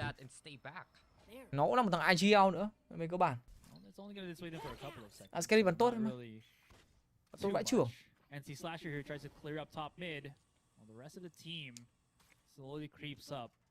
There's a lot more hesitation right now for Boom. Anh em mới vào thương hại mình cho mình xin đúng một like rồi, mình không xin tiền nhiều, xin đúng một like thôi được chưa? Not as confident as what we saw from them on Haven. Split. Xin nhiều sợ các bạn không cho. Definitely do tend to struggle, especially up against such a knowledgeable team. Like trying our best. That's the second paint shells that I've seen from Famous here actually not hit the mark. Giải này là giải ESL em ơi. Nhìn tên này, Clash of Nations, Clash of Nations, Valorant 2023, Close Qualifier, Day 6. Dạ sơ. Thấy trên wiki để team Flash có đội Valorant và đội Vietcombank đúng. Rumor thì đúng là team Flash có đội Valorant rồi. Và hiện tại thì debut có 3 thành viên rồi, Layla, Vines, anh. Thành viên thứ tư thì cũng đang rumor hình như là anh Leo Bát. Đấy, chỉ còn thiếu một người nữa thôi. Đủ 5 người, chắc bắn giải. Xong rồi kích bớt đi cho đỡ đâu. Nói chung là thông tin mà các bạn thấy ở trên mạng thì nó không còn là tin đồn nữa. Nó là sự thật rồi. Rồi móc gặp móc luôn. Hay này, Nef bắn tốt này. Round này mà Boom thua thì có như là nó hết cửa rồi. Nó mà thua round này là hết cửa luôn rồi. Nhưng mà chắc là khó lắm, bonus round mà. Đấy, Flash cứ gì vậy đoán được ngay. Rõ ràng luôn còn gì. Thầy có biết chơi game nhỏ đâu.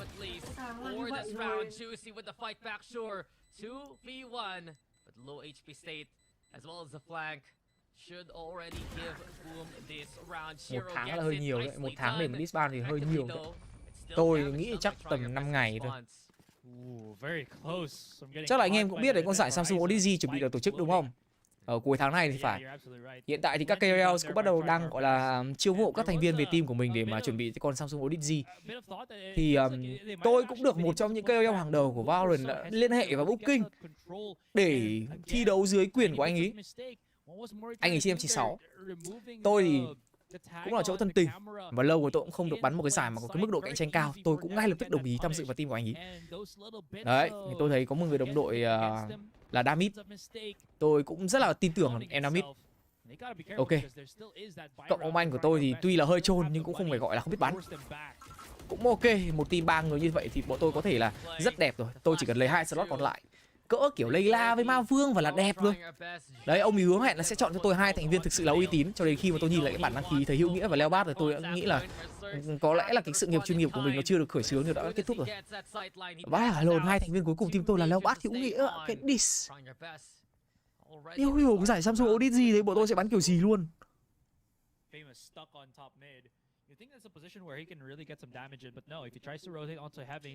Hiểu luôn thì hiểu bắn giải hay là đi hành xác nhau nữa ấy. Bắn rank đã đau đầu lắm rồi, còn đi bắn giải nữa, lại còn bắn BO1 một trận lại trực tiếp nữa. Chắc là bọn tôi xin bắn một hiệp thôi. Bắn 2 hiệp sợ nó hơi dài. Bắn một hiệp xong rồi FF rồi, có khi xin bắn 5 round thôi. Bắn đúng 5 round xong rồi FF luôn. Bắn nhiều kiểu mất thời gian ấy. Không đáng anh em ạ. Hỏng rồi. Má nó quay mặt kìa. Chạy. Bọn nó muốn bắn an toàn rồi. Rồi phải xếp rồi. Giờ không có lý do gì để các bạn đi chơi retake với cả 3 người cả. Lượng đồ ra bây giờ cũng không còn nhiều nữa.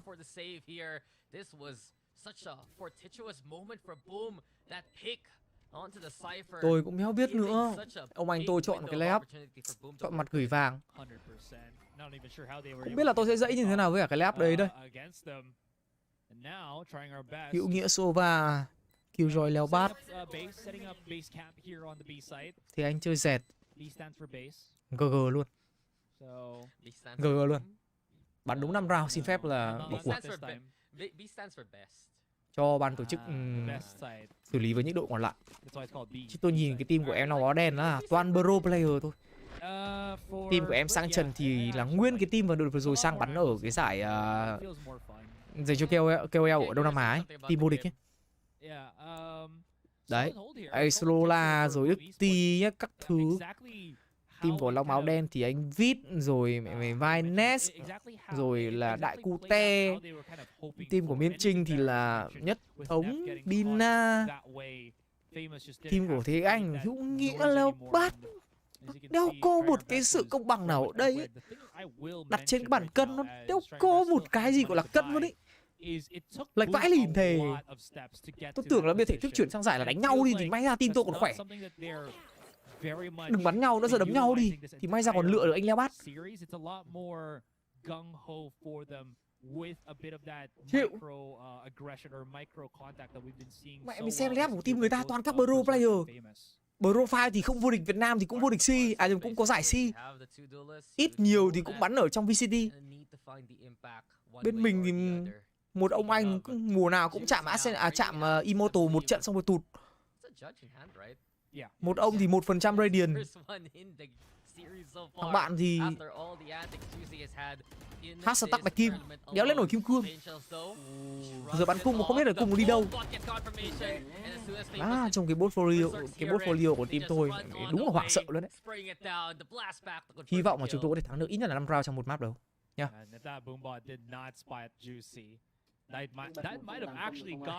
Anh bật mà. Nhưng mà feed nó chỉ đến thế rồi thôi, nó cũng chẳng nét hơn ở đâu em ạ.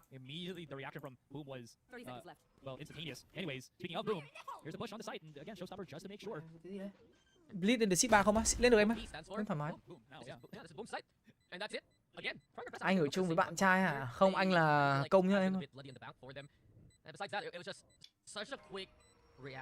Team tôi mà đại diện Việt Nam đi thi đấu nhá, tất cả những ông có mặt ngày hôm nay nhá, liên hệ và fanpage của tôi tạo cho mỗi người một lớp. If you remember back in their VCT, they had to deal with the judge so many times. Được chưa? Especially even into the grand finals of that split. They heard that shot, Asteroid. As soon as they heard it, Layla nó có team riêng các bạn ạ. Layla năm nay được làm đội trưởng. Thế nên là Layla nó sẽ có một cái team riêng. But that was basically the round. Trời ơi. And it's not so clear cut again, but I was bắn rank kim cương mà còn đéo thắng được. Mấy ông hy vọng bọn tôi vào bắn với các pro player mà còn thắng lại còn vô địch. Mấy ông nằm mơ à? Ban tổ chức của cơ cấu bọn tôi lên 12 round tháng trước bọn tôi có khi vẫn thua ấy chứ.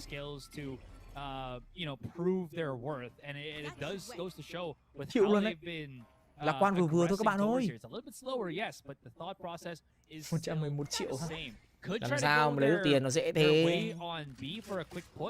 Thật, team bắn rank có khi còn thở lên thở xuống đòi bắn giả. Nhìn này, quay trở lại với trận thi đấu 8-9 rồi. Sau khi anh em sang lùi với nhau một lúc đã 8-9 rồi. San di chuyển hay. Ui, cái quả thằng Famous bắn kìa. Ui, 1 đổi 1 thôi. Trông có vẻ là chúng ta sẽ quay trở lại với tỷ số 9 đều rồi.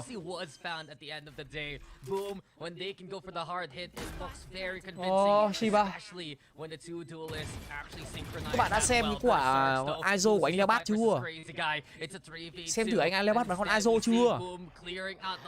Đấy, ở cướp 6 mạng. Mình bắn 34 mạng mới thắng được cái trận đấy. Mà quả ISO 6 mạng. Phế luôn con tướng mà. Khó chịu nhờ. Ui này flash nhanh hết. Nhưng mà Crazy Guy vẫn phải hầu cái thằng Siro. Mr. Siro nó đéo làm gì cả, nó có đéo đi, nó khôn quá. Lại phải xếp rồi. Vẫn còn một cái pool của con Astra nên là thằng Siro nó cũng đứng chờ à.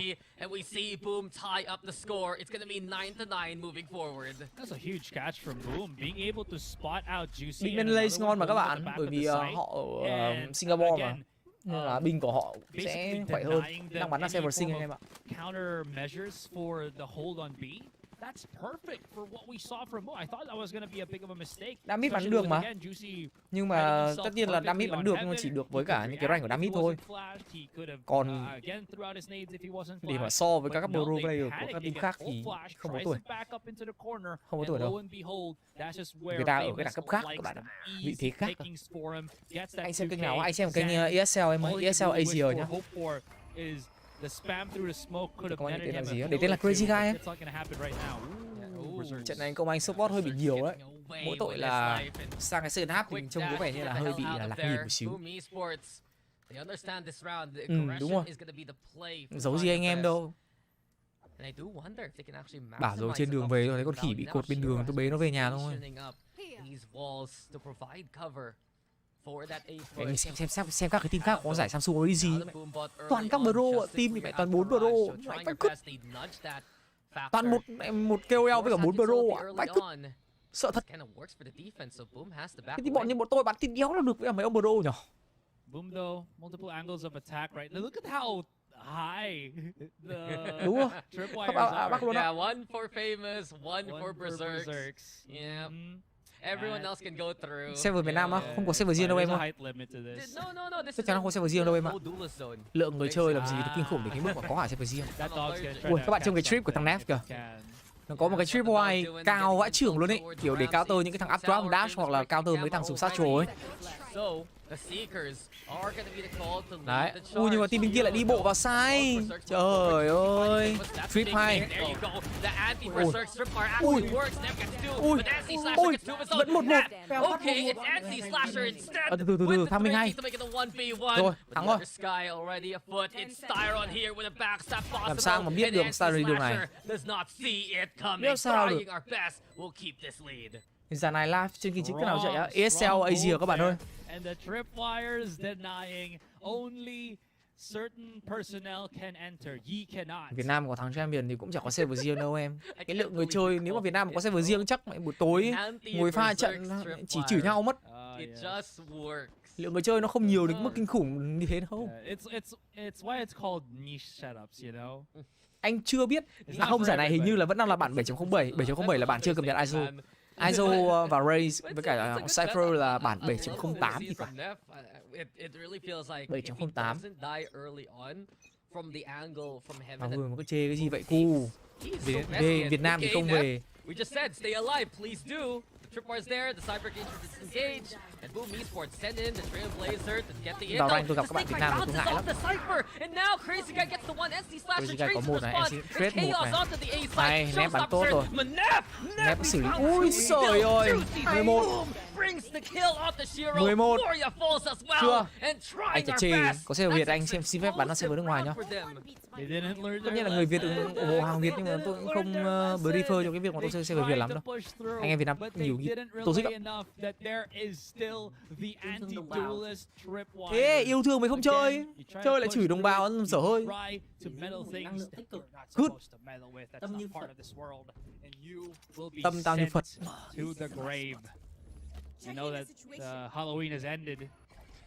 Chơi Việt Nam đặt cái trap lỗi lại UC trap lớp bro. Sau hôm sau lại lên group lại thấy tự nhiên mình bị phốt. Trời ơi, đáng nhiên đang lành cái dính này. Tôi mà gặp ông nào Việt Nam trong lobby tôi nói tiếng Anh như người bản xứ luôn. Nhất quyết không nói ra một câu tiếng Việt nào luôn. Speaking of, here he goes yet again. He's one away from the neural theft. I don't really think he needs to get the orb. Một kia một. Hai, vẫn đổi được một. UC có mạng ở bên kia rồi. Lãi người rồi, 4v3, lãi người. Ai bảo Việt Nam không ai toxic? Vãi ở cút. Quan mặt đi đâu đây Monia? Thật ra thì có người này người kia thôi. Nói họ lại vơ đũa cả nắm. Có người này thì có người kia thôi à anh em? Có người toxic thì cũng có người không toxic. Ví dụ Damit nó là một dạng toxic, tôi thì lại là một dạng không toxic. Đấy, lúc nào có người này người kia các bạn. Hay nha. Ui, không ổn rồi. Ui, mù căng trải luôn mà. Hay. Ui, ôi ôi.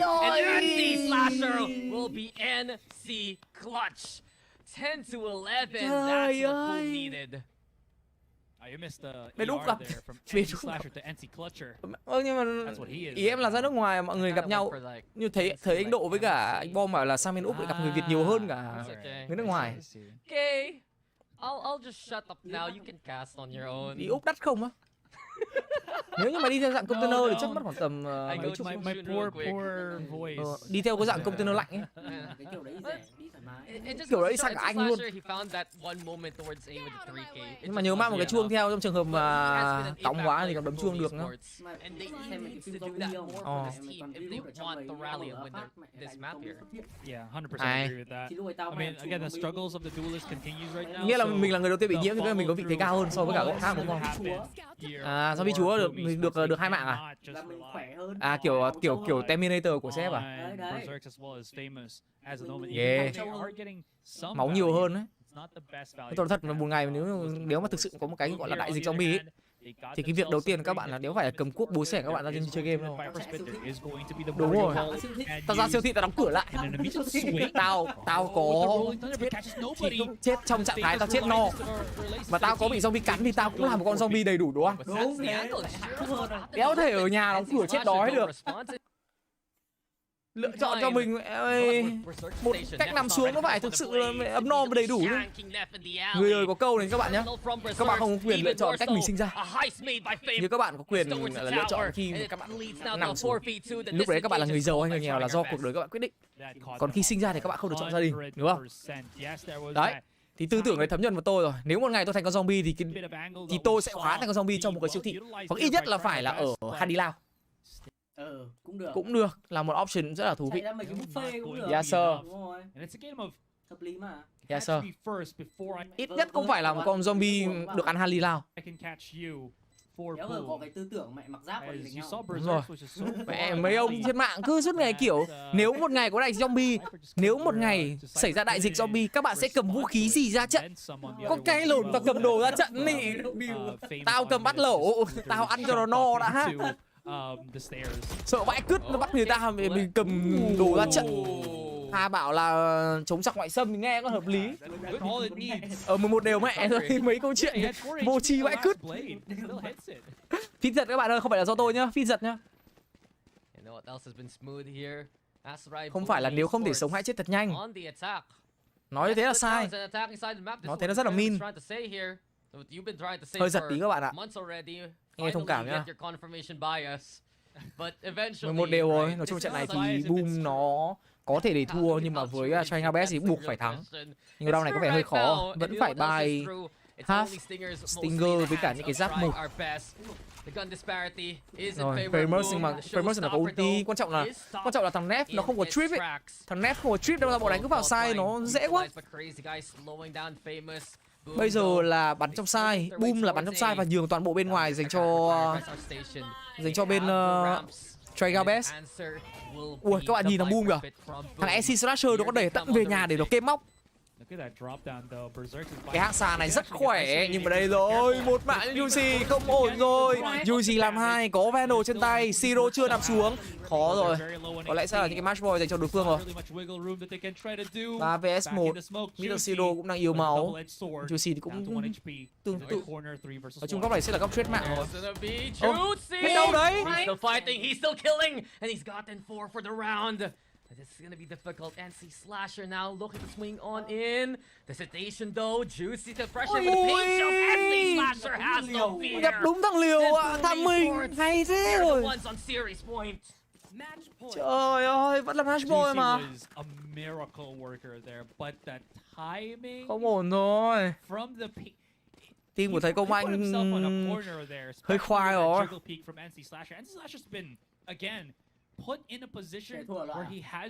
Loại rồi. Tại vì nhánh dưới mà thua là loại rồi. Fancy ở nhánh trên thì Fancy thua vẫn xuống nhánh dưới được một trận nữa. Còn team Công Anh thua là bị loại luôn nhá. Bởi vì lần trước là team anh Công Anh cũng đã thua Boom 2-0 rồi. Lần này thì bắn tốt hơn rất là nhiều. Lần trước anh Công Anh không bắn. Có lẽ là lý do tại sao mà bị thua sâu đến như thế. Đây rồi. Anh Thứ Sĩ bắn tốt thế. Bắn căng ngay căng vào tay. Lãi rồi về thôi. Round này cần thắng mà. Rồi, Crazy Guy bắt nốt là Berserk. Ngon rồi. Được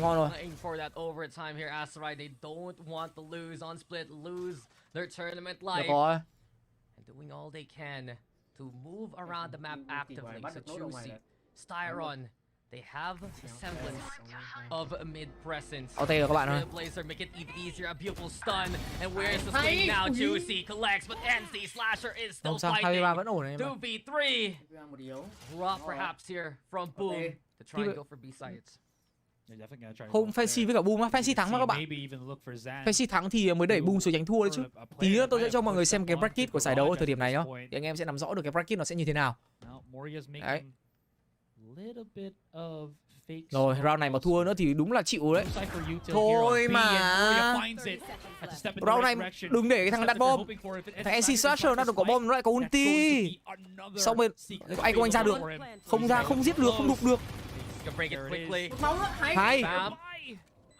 Hay quá, cô anh phá hết ulti của thằng kia rồi. Thằng Moria này nó bắn Omen 2 thôi chứ nó bắn Astra bình thường lắm. Bên kia vẫn chờ á. Tại vì nghĩ nó định giạt đầu kia. Nó khéo quá. Nó khéo quá. 11 HP. The dream still alive for Moria. Neff tried to keep trying her best alive in this fight. Xây đó, and cả nữa luôn. He does. Takes the time to spray down the corpse, but we go for từ cái more. máu We thì go khó for rồi. overtime. Hai sư. Thông tin giải Samsung á. Thông tin giải Samsung thì bọn em có thể xem ở trên Facebook của anh Thế Anh các thứ ấy. Mọi người bắt đầu đăng thông tin đấy. Anh thì anh cũng chưa rõ. Được chưa? Sấy vội chứ các bạn. OT mà. Mang cụt rồi sấy nhắc cốp luôn. Tập sấy là vừa. Marcus thì hình như cũng chuẩn bị đi nghĩa vụ quân sự rồi còn gì nữa. Tao đi xong rồi, tao đi về rồi. Thoát đâu mà thoát. Tao hoàn thành nghĩa vụ rồi tao mới về. Again, first OT of the series. We started off and Famous he picks up the operator. That's going to be again a weapon that they're going to want to utilize as soon as the round begins. Yeah, an interesting gamble here for Boom Esports. Let's see if that pays off. Nào, OT đầu tiên nào. Thắng được hay không đây? Ui, UC bị tách với đồng đội rồi. Cái pool của Astra khỏe quá. Hỏng rồi, Zero đã làm được. OT đầu tiên vào đã lủng rồi. Nó set up quả đồng bê quá. Nó set up quả đồng bê quá anh em ạ. Không thể làm gì được ấy. Ai hỏi đây bạn ơi? Đây của bạn không anh em á? Thì trong câu hỏi của bạn ấy đã có câu trả lời rồi mà. Okay, never mind. NC Slasher runs out of band-aids to give to his teammates. There's the flash. They still know he's there. You're absolutely right. It's a heartbreaker. Yeah. Hơi khó anh em ạ. Tôi nghĩ trận này cũng hơi mệt. 2v3 tức là về cơ sở là vẫn còn thắng được thoải mái, rất là thoải mái. Nhưng mà bọn Boom nó cẩn thận quá. Sen phải thắng Zero.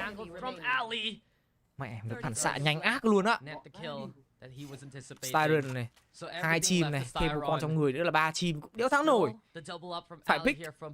Ôi trời ơi, nó bắn kìa. Đéo hiểu nó nhìn thấy cái gì mà nó bắn trước được ở đấy luôn ý. Mẹ mới thấy được cái bả vai của thằng NC Slasher phát nó bắn vào mồm luôn. Chịu.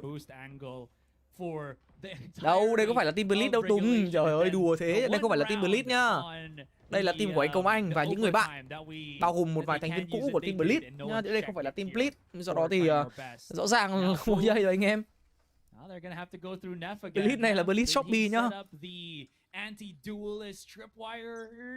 Ascension mấy năm một lần em, 1 năm một lần thôi em ơi. Hệ thống Ascension là hệ thống franchise chỉ có 1 năm thôi.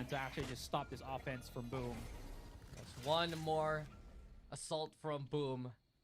And xem they nào. move on to the lower bracket finals. Đừng chết. Công Anh đừng chết. Công Anh mà chết là mất nhiều đồ lắm. Công Anh không được chết. Hy vọng rồi, hy vọng rồi. Sờ bam. Đánh Heaven, có Trip Heaven mà không phải sợ. Trip không phá được, Trip không phá được. Ui, nó đi bộ rồi. Hay Công Anh. Ăn độc. Ui, mất Styron rồi. Nhưng mà nó biết mình ở đâu. Ơ, nhìn thấy. Dưới chân của người. Ui, ném làm đôi, hay rồi. Bóng rơi. Ok. Ok anh em ơi, còn nguyên nhá, bóng rơi. The spike has been left behind. Ôi, Famous is có check, looking có for check, kicks có right check. here, right now. It's a raise off coming, Ôi. and it's Famous who wins it. Ôi, nó bỏ luôn, Still, nó còn he's nét. feeling it. 2v1, and what else can Thôi, nó Stan thua do? rồi. Dropping down, NC Trời Slasher. He will be ơi. NC winner. Boom Esports, they eliminate Trying Your Best. They repeat history as right, and they win 2-0 Trời in ơi. overtime of all things, though. Heart pumping action. Ai ơi, đi rồi. What an incredibly Đây là hectic bracket ở thời điểm hiện tại round. của Honestly, giải đấu. both of the teams could Và have theo tôi gotten thấy thì có vẻ như là something, could have Trying maybe Our Best even saw a họ second đi rồi. overtime there, if I'm being honest. Đây, The hiện tại đang là isolated trận nhánh thua nhá. positions Trận này thua xong thì for team Trying Our Vietcombank là Best chính thức là đi still rồi. netted them Không one còn to cơ two hội kills. làm You lại saw nữa them đâu. be able to pick up two, but he got overwhelmed. Famous Trying Our Best tries thắng to cả wrap Now around này, to nó help thắng cả out Now his teammate, 2-0 để and vào đây could have này. flipped on his head. Oasis thì thắng Now Juicy 2-1 was này. just Trận tiếp able theo to sẽ là trận get that Francis với cả cash Oasis in the one versus và one. đến với Once cả they Lower spotted Final. the last player Lower standing, Final which was là Zan, Là chung kết nhánh thua. Famous immediately knew. Không, chung kết nhánh thua này là thằng này, thằng Boom sẽ vào chung kết nhánh thua. Và cái thằng thua ở trên này sẽ xuống dưới bán thằng Boom tiếp một lần nữa. Thằng thắng vào chung kết tổng, đúng rồi, chung kết nhánh thua xong thì một thằng vào chung kết tổng, thằng còn lại sẽ là giải 3. Ít nhất là Fancy nằm ở trong top 3 rồi. Nhưng mà ít nhất giải này là Fancy đang nằm ở trong top 3 rồi. Trận tiếp theo là trận của Fancy nhá. Và mình nghĩ là trận tiếp theo của Fancy sẽ được nghỉ trong một ít phút. Bắn vào cảm thấy run đó, thực sự. Tí xem mũ không thấy á. Hình như là mũ Mid 1, mid server. Mid kìa. mũ 7:30 đá, 30 phút nữa đá. Không xem được anh em ạ, 30 phút nữa thì chắc là tôi xem một trận của Fancy xong rồi tôi đi có việc. Chắc là tôi xem một trận của Fancy xong rồi tôi đi có việc nhá. Mũ Fulham chết đòn. Right now, for other reasons, not to their gameplay, and it got Styron. so very close there till Có the bằng tail. tận And 19 great xác. effort also from San, as well Thôi. as Styron. You gotta give it to Trying Our Best Su, mà. who did perform early Fancy on 8 giờ the mới past bắn few á. days for trying our best, but that's gonna be it for Ui dồi, them qua đây on anh ơi. their Anh còn road thôi giúp of em là fun in team mình their mấy giờ events. bắn đấy. Boom 8 giờ Esports, chuẩn they mới mean bắn á. Ủa. business this series. 8 giờ chuẩn bắn Oh thì mình yeah, chịu Boom, rồi. especially with NC Slasher in those later rounds. 8 giờ chuẩn bắn thì mình chịu rồi. really brought that A game. He needed to, especially when Berserks and Famous, even though, as you can see here, 16 and 18 kills apiece, nothing to laugh about. They weren't Có ít underperforming, ăn kíp. but it was to a point. Đấy, that they 5 could phút nữa only bắn là be mấy ông ấy good bịp bợ. with getting the 5 sides phút nữa bắn of luôn the mọi người main ơi. round. The Theo lịch là 8 giờ nhưng of vì trận này the kết thúc sớm nên round là to trận kia sẽ win được đẩy and lên get those 5 numbers phút nữa to bắn. your team. Yeah, so That's when NC Slasher was the only one remaining. That's when he started to pick up the slack, pick up the pace. Fancy á, and Fancy save toàn his Thái đó các bạn ơi, team 5 người from Thái nhá. maybe even Đây. losing this one and getting us into a game 3. Ê, It was Jin thì quiet là in người first Thái rồi half, này. quiet for a few of those rounds, À, but ever since he Ficio got thằng pretty Cruz này thì quick nó là and du học sinh they Thái. touched towards B, it was Suka the same Jessaken thì old là NC của Slasher that Philippines we've nhá, been seeing nhưng mà all sang throughout Thái Lan this thi đấu. tournament, all throughout this bracket, which means now we only have 3 teams left in the running. But quick little recap of the score, guys: 30-7 in favor of Boom on their own map, Haven, and then you Ông mày move vào on đặt to câu try hỏi your vãi, best. sợ. Kingdom split, but they do drop it in overtime. Nhật Anh 14-12 ơi, là Nhật Anh. instead in Ôi favor ơi. of Boom. What a run Boom had. Em đặt câu hỏi em chết luôn đấy. Game gì? Team game gì ấy? Có game gì chơi vui vui trong lúc chờ Fancy chuẩn bị vào bắn không mọi người nhỉ? Có game gì vui vui không nhỉ?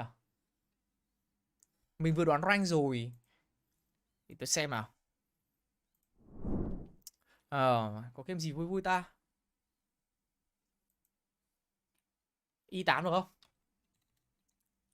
Bom ít 4 á. Trò này chơi lâu lắm rồi chứ bom ít buồn cười nhẹ quá. Hello Nam nha. Có game gì á? Chơi game pha chế đi anh. Pha chế là game gì em? Ai solo nối từ không? Chơi Các bạn vào solo nối từ online không? hợp lý đấy. Bây giờ nhá, tôi chơi trò vua hỏi ngu. Cầu gì xa nhất và sáng nhất? Vâng.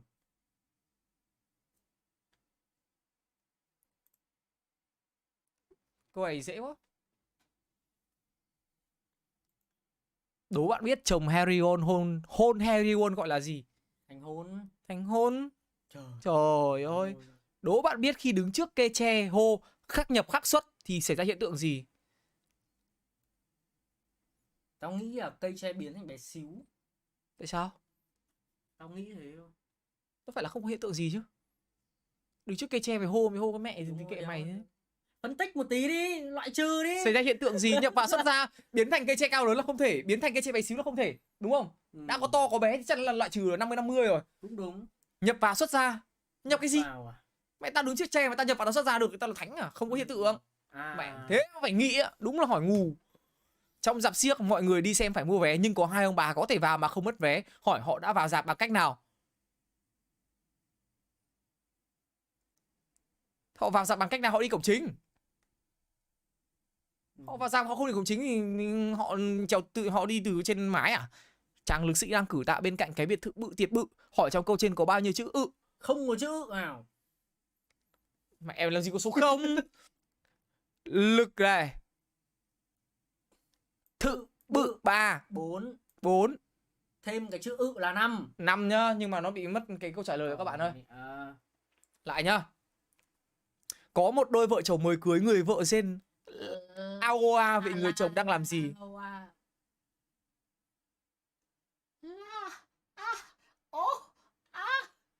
Làm cái đéo thì chẳng được nhở?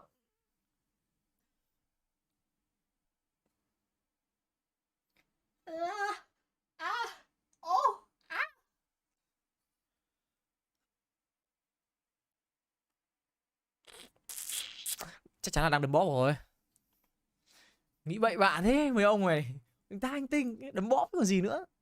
Em không phải đường xích đạo nhưng ai cũng nói em nóng, vậy em là đường gì? Đường dây nóng. Em là đường tăng.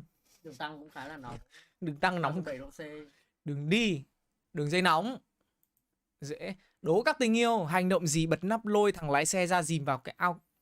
Hành động gì bật nắp lôi thằng lái xe ra dìm vào ao cay? Ao cay là ai cao. Bật nắp lôi lùi nắp bân. Hành động gì mà bật nắp lôi thằng lái xe ra dìm vào ao cay? Thằng ăn ốc. Ăn ốc à? Chết đòn. 10 giây. Nam và Thắng cùng ngồi chung một cánh cây trong một cơn gió thổi qua làm Tuấn lẫn Nam ngã xuống đất, hỏi trên cây có mấy người? Tuấn Nam liên quan đéo gì đến Thắng? Nam và Tuấn. Không có người nào. Nam và Thắng và Tuấn và Nam. Đúng là vụ hỏi ngu. Chơi tục ngữ ấy. Trời, vua tục ngữ nhá. Chế độ vua tục ngữ giúp người chơi có thêm kiến thức về tục ngữ. Ok.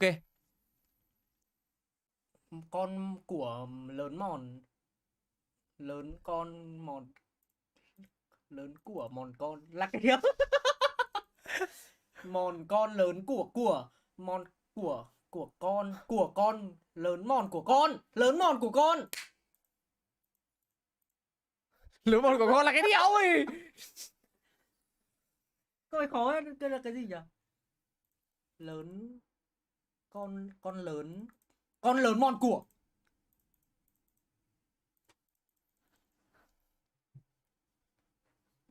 Mòn con lớn của. Mòn của lớn con. Con lớn mòn của mòn lớn. Của mòn con lớn. Thế nó sẽ đúng mà. Sao lúc ấy sai nhỉ? Ở đây, sông có lúc người có khúc. Sông có khúc người có lúc. Sông có khúc. Nhầm. Nhầm cái. Dễ. Âu ấy thường lấy bí cùng.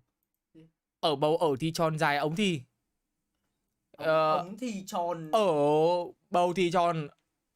Ở bầu thì tròn. Ở ống thì dài. Trời ơi. Đây có cả tục ngữ. Mẹ khóc mới cho con bú. À nhầm, con khóc. Mẹ con có khóc. Con mới có khóc. Mẹ mới cho bú. Sàng lọt nia xuống. Vãi bìu. Khó thế. 4 điểm. Làm lại nha các bạn ơi. Trời khó ấy. Tai hài về tốt, chân hoàn tốt. Chân tốt, hài VCL. Chân về tốt. Chân hoàn. Khó đấy. Chân tai về tốt vẫn hoàn tốt. Chân hài về tốt. Về tại hài tốt, chân hoàn tốt. Tốt chắc chắn là cuối rồi. Về với tốt 2 lần. Chân với hài. Chân với tai là 2 cái về sau. Chân là hài. Chân là hài là cái giày ấy. Đúng rồi. Tai là hoàn. Thế là chân tai về tốt hoàn, chân hài tốt về. Khó anh cứ cứu các bạn. Về hài Chân hài về tốt. Chân hài về tốt. Hoàn tai tốt về. Hoàn tài cũng về tốt. Khó đấy. Câu này khó quá. Cứu. Hiểu luôn. Cứu. Sao? Câu này sao? Guys. Câu này sao? Chết đòn. Không có đáp án à?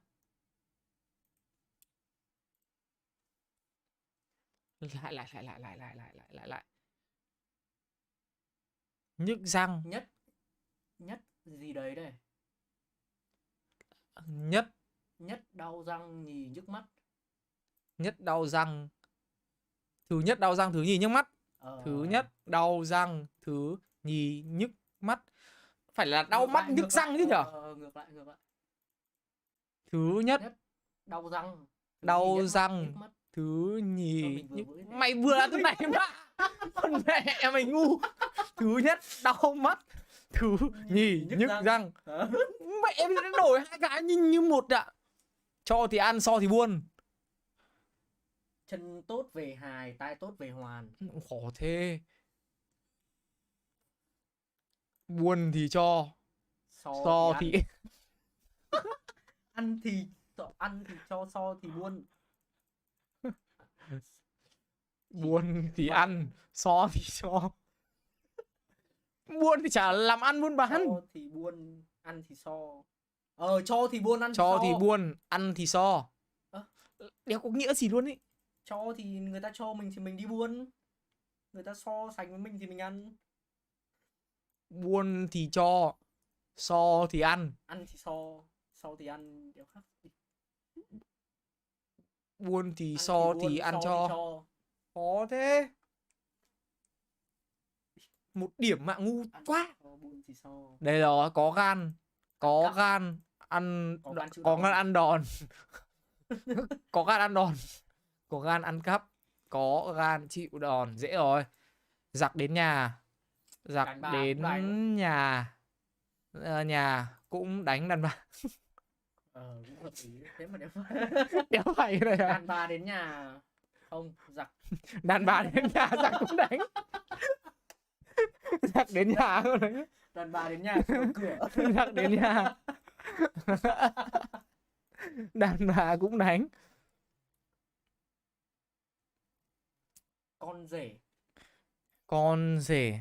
Ăn Ăn chơi, mày. ăn mày làm nhiều. Thế nơi. Sao con rể lại ăn mày? Con rể không ăn mày được. Sao như con rể sao ăn mày được? Nơi con mày. Nơi ăn mày làm nhiều. Nơi con rể. Cả thế à? Cả thế Nơi rể con nơi. Trời khó. Tầm mấy câu ở đây đâu. Thịt mẹ mới khó quá. Ăn mày nơi cả thế làm rể nơi nhiều con. Nơi cả thế làm rể nơi nhiều con. Ui, câu này dễ quá các bạn ạ. Câu này đơn giản. Câu này đơn giản. Trồng giặc bằng ngô. Tục ngữ khó quá. Khó vai bìu. Tiếng Việt là chơi gì? Nối từ là tìm kiếm một tìm đối thủ. Đây Khánh Frick. Lẽ. Nghiêm túc nhá. Cho mọi người xem cái vốn từ vựng của một bình luận viên của Việt Nam này. Lẽ ra. Có lẽ. Xuất hiện. Phải chăng. Chết luôn. Chăng. Chết luôn. Chăng Chết luôn. Chăng. Chết luôn. Gọi đúng mắt chết luôn. Chăng chết. Em không có từ phải chăng mẹ. Chết luôn. Phá hủy này. Hủy hoại. Ông này chuẩn bị là hủy hoại này không? Hủy. Biết ngay mà, ông này hoại mà, hoại tử. Hoại tử dễ quá. Còn đúng từ rồi, Hoại tử dễ quá. Hoại. Trăng hoa. Trăng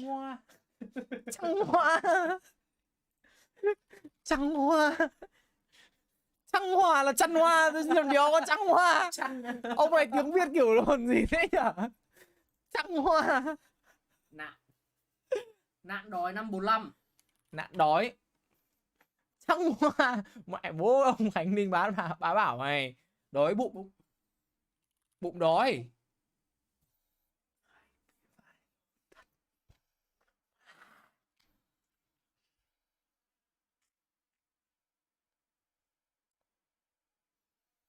Nghe mà cũng không có tiếng Việt, mình đã nghe phải có từ này đấy nhỉ.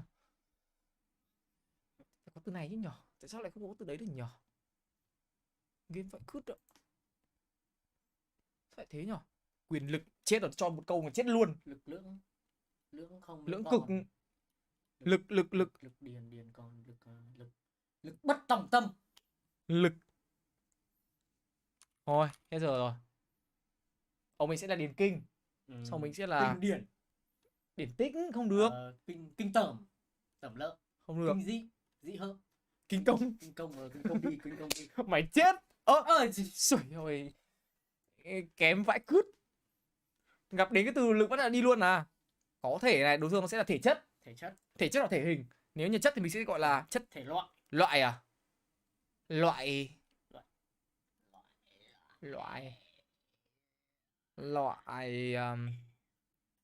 Thôi cơ bản nha, loại bỏ. Cơ bản bỏ đấy đi này. Không. Bỏ ra. Bỏ sót. Sót xa. Sót xa. Đúng không? Đúng. Mình thắng rồi. Bỏ mẹ quá. Sao nghe mày. Rồi. Từ luôn đến từ bỏ mẹ. Bỏ mẹ bố trả lại mẹ mày. Trời, nối từ đần ác luôn á. Thì bỏ. Giấc ngủ. Ngủ ngon nè. Bây giờ ông ấy là ngủ ngon. Ngon lành. Lành ngon đét. Lành lặn mày chết rồi. Lặn xuống. Lặn xuống ai tính. Biển. Lặn lại cho hai cái động từ đi với nhau thế. Lặn. Biển. Vẫn cứ thế. Biển báo thôi, dễ quá. Biển Sầm Sơn. Biển tích. Biển tích là cái không? Biển báo đơn giản nhá. Biển báo thủ. Ôi. Có cách nào để tôi tạo phòng? Có cách nào để tạo phòng không nhỉ? Bản đôn. Có cách nào để tạo phòng không mọi người? Có cách nào để tạo phòng không? Đây à? Đây là cái link này à? Phòng solo với nhau trong này à? Chơi trong này tôi không có đối thủ ấy, tôi chơi trên mạng không có đối thủ ấy. À đây có map big rồi các bạn ơi. Vậy là Oasis họ ban Sunset, họ ban Breeze, Fancy, Big Lotus với cả Haven, Buy, Ascent bị ban, Split cũng đã được pick. Ok. Tôi chia sẻ URL rồi nhưng mà không ai vào hay sao? Sao nhảy liên tục à? Sao? Khó quá, thôi không chơi nữa nhá. Chửi vào game rồi anh em ơi. Đang chờ tín hiệu vào game. If you look at the stats, Fancy United might be on the back foot moving into the latter half of this map series. But on the other foot, man, it's just Boom Esports lost to Fancy on both Haven and Split. So there is that confidence for Fancy United to pick that map up after that win versus Boom. They ran that Gecko in that second map, but we're moving into our map draft here on map draft Agent Select rather, Horror Lotus. And already you can see it. Breach for Yes I Can. Fish Show gonna be running that Viper. Double control is effectively a standard for Fancy United by this point. Yeah, same thing with Oasis too. We're just seeing a slight differential on the Sentinel as well as the Initiator. But again, this is because Jin really loves to play off of Yes I Can stuns and flashes. For Marky, it's a lot more allowing them to just kind of secure angles first and and then just push in. For Fancy, it's the opposite. It's shoot first, check angles later kind of deal, especially with that breach. So that's going to be the different matchup that we'll be seeing here. I mean, there's a bit more artistry to that for Fancy United, but it is pretty much the core of their play anyway. And I see from Oasis Gaming, speaking of cores, right, you have a map like Lotus prioritize because you want to have that raise instead of the Dễ Jet. vãi cứt. And that means Kelly S 15.000. is going to be on that dual duty. He's the one assigned for raise for this roster since Savvy 8K is taking that backline approach. And you understand why Oasis is actually prioritizing Lotus over their historical pick of Haven because of that configuration. And we will see it in the second map, sure. We will see the Marquee Jet perhaps coming into play there. But as of right now, Oasis is trying to cater Không biết đây là kiểm tra EQ mà. Ồ, đây mới là cái bài kiểm tra cuối.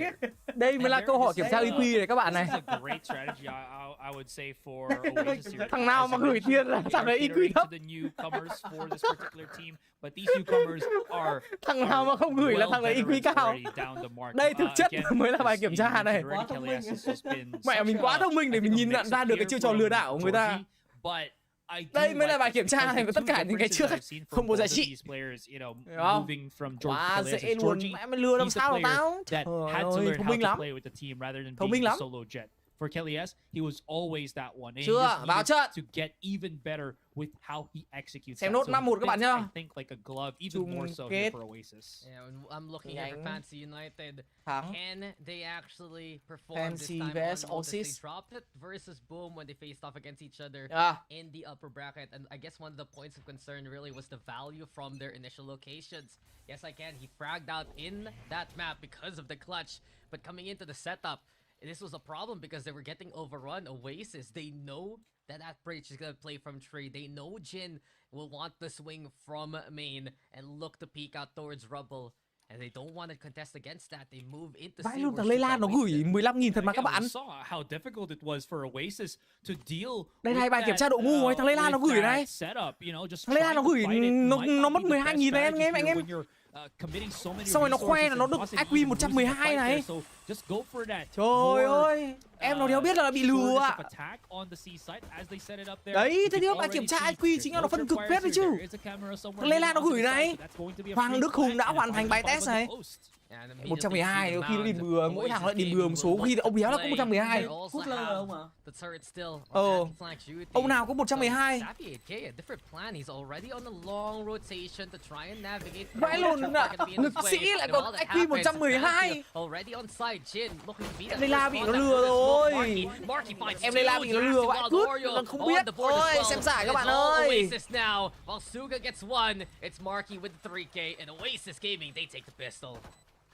That was, again, just Oasis waiting for Fancy First to start pushing through the smoke. Layla bị nó lừa rồi mọi người ơi. Follow up after mới thế nhỉ? pretty much felt. Anh em mình xem nốt trận 1 cho các bạn nhá. Mình sẽ xem xong trận 1 xong với trận 2 thì anh em nào mà xem tiếp trận 2 thì anh em sẽ qua kênh của Layla sau nhá. Layla giờ chắc chưa on stream đâu. Mình sẽ chỉ xem nốt ở trận 1 thôi. 8 giờ mình đi có việc rồi. Các bạn thấy chưa? Mấy cái bài kiểm tra độ thông minh đấy nó cũng có giá trị phết chứ. Chứ tôi là tôi tỉnh táo à. Oasis thằng round 1 rồi các bạn ơi. Hơi giờ mau nhỉ. Hôm nãy team có thấy công anh win hay loại rồi thì anh em loại rồi các bạn nhá. It's alarm bot value. As soon as he gets his intel. No, the turret should spot them though still. Yeah, exactly. I got hype for. Rồi, con turret này vẫn kê được. Mình tưởng là Fancy đi qua cũng được cơ. Không sao Fancy ơi. Vẫn thế cho các bạn nhá. Bình luận tiếng Việt 10.000 một phút. Ủa, bản kinh thế. Hay Suka ơi, vẫn gỡ được một mạng. Hay quá, yes I can. Savvy sad enough, he says, I'm out. Marky, you got this? Mẹ mày gặp quả lựu đạn này còn đúng 10 máu à. Hắt hơi chết. Một phẩy một mồm. Chứ bẩn. Vãi luôn thằng này. Đây có đúng mỗi chữ M mà. Mày viết tắt nhiều cái. Hoặc nó gọi nó là em được. Gọi nó là em được. Gọi nó là em. Kelly này, rap Việt xong GoPro luôn mà. Savvy đã đi huấn luyện luôn mà. Vài lần Oreo lại là trắng này. White Oreo này. Oreo hoang dã. Mày. Tên là mày à? Thằng này tên là mày. Mày 60 ạ. Vãi ở cút. Thế bonus round và cho súng của bọn Oasis trông khỏe thế nhở? If you're looking for something in terms of firepower that can lead Úi xổ, em Suka đặt một cái cam kìa. Thêm cả một cái smoke one way nữa. Phải bạn không? Mày vào đây, Suka nó sửa cho hết mấy thằng Oasis. Vào đây, em tao sửa cho. Gặp chó bắn chó, gặp người bắn người, Suka. Ôi, bị nó đuổi rồi. Không phải sợ đâu em ơi. Kelly này có biết rap đéo đâu. Không phải sợ. Ổn nhá, anh em yên tâm nhá. Cố gắng lên từ 600 đến 700 like anh em ơi. 700 like tôi ngồi tôi cắt first cho anh em xem. Bây giờ mà đủ 700 phát tôi ngồi tôi cắt luôn cho. Mình tắt cái bình luận tiếng Anh đi nhá. Net tốt này. Fancy thì sẽ có những cái chiến thuật để mà chơi retake. Tôi tin là như vậy. Rồi có flash ra ngoài. Ui nó có một cái độc khỏe quá. 2 flash đều đẹp. Hơi khó rồi. Anh em mình ăn quả nết của thằng Kelly này là đi rồi. Kelly nó hồi nết liên tục ạ. Má thằng này mất nết thực sự thề. Mày mất nét vãi chưởng. Mất cả bonus round anh em ơi. Anh kia nhìn như nghiện. Thằng này nó vừa đi mấy niên về mà em. Vừa đi mấy niên về xong á.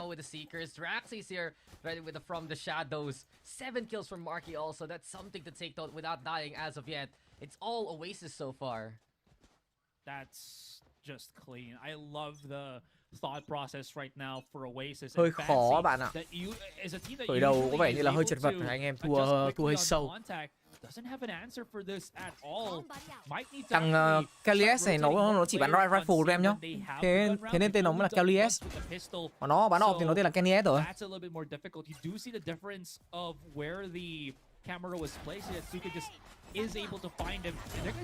Ui, nó bay thẳng vào mặt Suka. Thêm cả một quả nết nữa thì không cách nào cả. Khó. Thực sự là khó. Lại đặt bom xong rồi ra ngoài bắn boss plan. Cái thằng Oasis Gaming này rất là thích chơi cái bài auto plan nhá. Nó có cả line up nữa.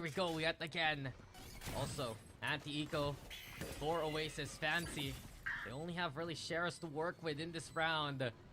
Oasis don't need to block those sidelines this time. Nét không đẹp lắm. Hay chi thôi, là một mạng. Hay rồi Jessica bắn vãi lên. Bắn yếu là Kelly S rồi. Là không biết thằng Omen đang ở đâu. Some of those miraculous shots from Yes I Can to secure this round. Peekaboo, biết thằng Roxy đang ở đâu anh em ạ. It's a 4-0 now as Oasis is starting to run away Roxy with this. Oasis thì thực ra thì nó khỏe mà. Mình bảo Oasis nó đang là một trong những team mà trình độ bắt đầu đi lên ở trong giai đoạn gần đây. Their maneuvers around there, maybe even a tactical timeout, as they are struggling just to figure out what to do with that seaside push. And this is thôi, anh em cần phải bình tĩnh lại. Lẽ có fancy bây giờ các bạn dễ dàng nhận thấy khi mà lúc nào họ sẽ triển khai Ficio chơi Viper với cả Cruz là người chơi Omen ấy. Còn Yes I Can sẽ là Initiators và Sentinel là Suka. Đối lý chỉ có Jin thôi. Nó vạn nào ngày hôm qua mà các bạn. Ui, nice try. Mình chủ động để mình pick thẳng ở khu vực gò đất đấy chứ. Nhưng mà không giải quyết được gì cả. Giờ thì nó về thẳng bom xe rồi. Thằng nào nhiều máu đi đầu luôn thôi. Mình có một cái trip ở đấy nhưng mà nó không đi vào đâu. Flash free clear rồi này. Nó sẽ đặt một quả spy hở ra khu vực Lynx.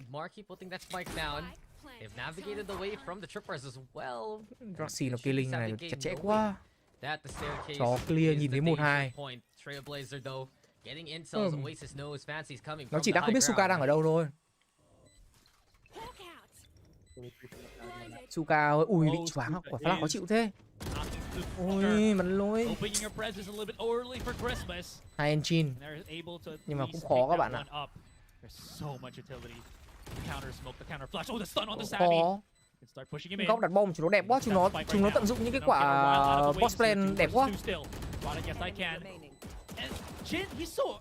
Jin cũng chưa, hình như là cũng hơi loạn hay sao á. Không để ý chúng nó đang ở đâu.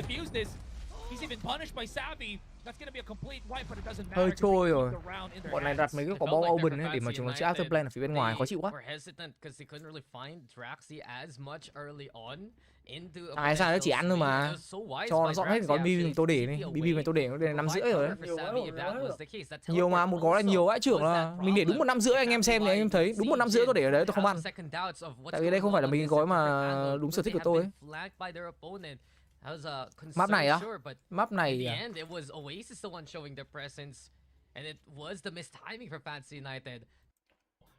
Ban selection.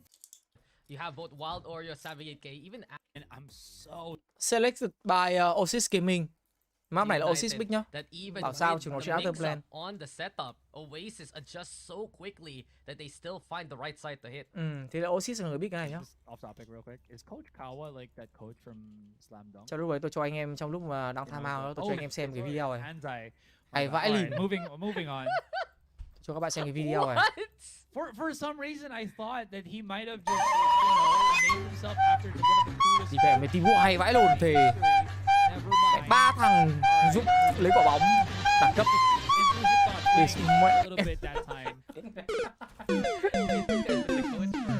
Fancy cái đít mẹ it's the start of last year or something. Teamwork make the dream work. Name, man. I am respecting it. That's why I asked. Ôi gì đấy khỏe biết đúng không anh biết khỏe đúng không anh? Khỏe vãi luôn. Nó bắn đi đâu thì cái video cho một cười vậy. Mình phải bế ngay về nhà hàng mà. Thì mua vãi cứt. Cho Oasis nó bắn toàn cái default ấy.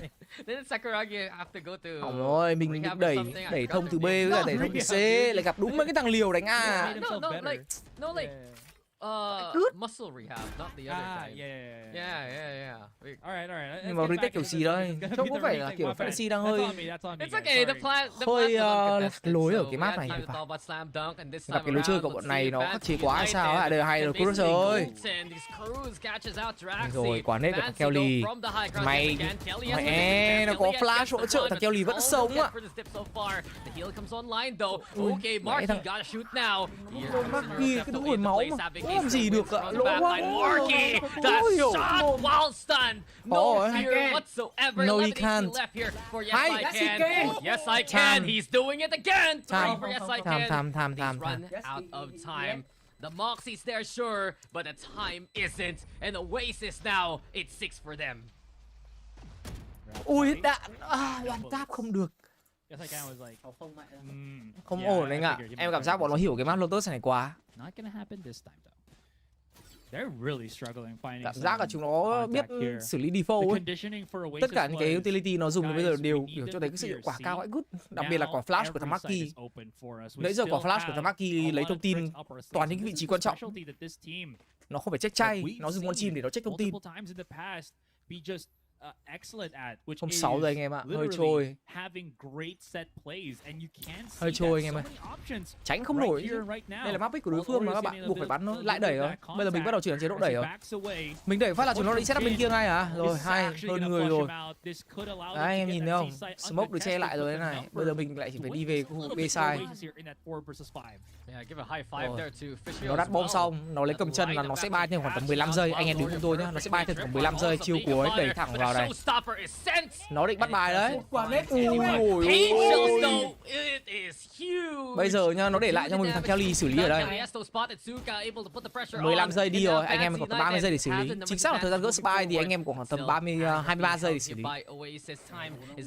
Mất 7 giây rồi, còn 20 giây, vẫn nhiều thời gian lắm. Ui, nó về là bắn chéo nhau rồi. Paranoid đẹp này, bước qua Jin hay. Ui, bạn nhiều thằng Marky với cả thằng OC, thằng Roxy. Tham hay, nhưng mà làm gì có tham. Nó bay tham hay quá. Run out of time rồi. Má ơi. Không phải Fancy thích chơi Cypher anh em ạ. Cypher nó nhiều impact hơn so với con Killjoy. Nếu như Fancy họ xử lý ở map này thì đúng là để Suga chơi Cypher ok mà. Nhưng mà rõ ràng là bên kia nó thể hiện một cái sự am hiểu map quá thôi. Quá khó. Yeah. The idea was, after the paint shells, maybe he can tuck himself the Trông corner. nó He thực gets sự nó slowed bay down, tham and I was like, chuẩn oh, chỉ no, vãi this is not chưởng. looking too Nhìn cái good. thằng Roxy nó bắn Might ấy, not have nó the bắn một numbers mạng sau nhá, anymore. Then they nó get hoàn them toàn set có thể up. tiếp tục Then repick, Draxi nhưng mà starts cái lựa to chọn step của up. nó Then mẹ they mình nó quay về start luôn. buying a lot Nó more TV time. về để Then bắn the bắn chéo với cả panic thằng for yes, I Marky can, ở trên side.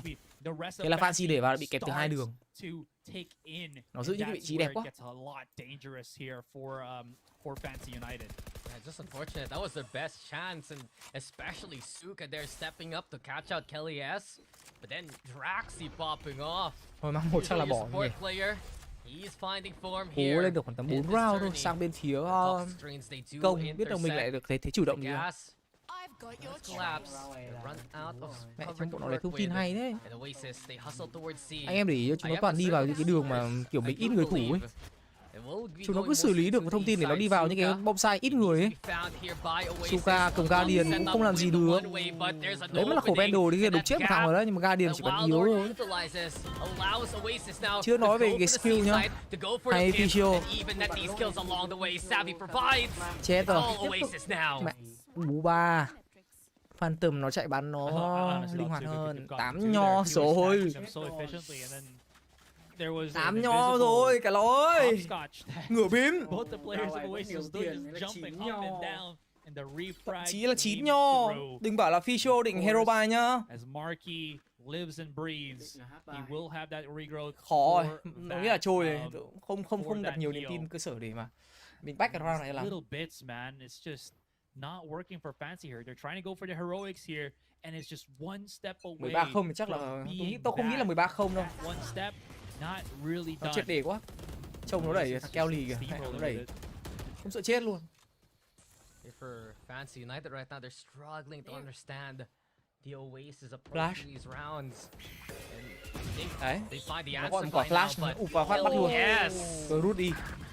Rồi, thằng Chin đi, If Marky's Ficio on đi. the sky, Suka. Oasis Hay is à. looking nigh unbeatable with the pop flashes, and it takes such a great effort for Fancy to try and fight back. Suka Mẹ gets one nó of xử his lý cái own, map Lotus but that's the trông only họ. one they got in Một so phần far. Fancy Yes, cũng I kiểu không bắn can. map Lotus He's nữa. also been having moments to actually get Đấy these có thể là lý kills, do mình but không biết this bắn map time he này. can't win Chúng nó thì bắn against phải là Draxi's rifle. From 8-0 to 9-0, it's getting Oasis tough ở for của Fancy Philippines here. đấy các bạn. Oasis với cả Announce là của Philippines. Đó là nội chiến Philippines hôm nọ end rồi, 2-1 cho Oasis. Mấy thằng nào ở xuống đánh dưới. Much more thinly on a three-sided map. But this is just ridiculous. Nó bắn ác quá. Không làm gì được anh em ơi, trước khi buổi này đóng lại thì anh em có thể cho tôi 700 like được không nhỉ? Sao hơi khó. 700 like ngồi cát luôn cả trận. Cổ vũ cho Fancy. Team Blitz á, làm gì có Blitz bắn đâu em. Đấy là team của anh Công Anh mà, mọi người cứ hỏi team Blitz. Đấy là team của anh Công Anh, team Mix. Hiện tại thì anh em trying our best là gone rồi. Là rời giải rồi. Fancy xử lý map này ấy quá, toàn đẩy à? Fancy đấy là toàn đẩy à? Nhưng mà lần nào đẩy thì cũng kiểu bị đẩy sai. Đẩy sai vị trí của chúng nó ấy. Đây, chúng nó xử lý vãi chưởng luôn. Đặt quả bom xong, đặt thêm một cái lõi cầm chân mất 13 giây, quả bom là 3 giây là 16 giây. Xong bây giờ cái cầm chân này hết xong rồi team mình bắt đầu đi vào. Nó lại bắt đầu trả đồ ra, nó trả nết. Thế là mất thêm một tầm 5 giây nữa. Thế là chưa làm gì các bạn, nó mất khoảng tầm hơn 20 giây. Đấy, chưa làm gì các bạn, nó mất hơn 20 giây rồi. Mà quả spy thì có 45 giây, cần cỡ là 7 giây. Thực chất là có 38 giây để thực hiện cho retake. Giờ các bạn khoảng tầm gần 10 giây. Thấy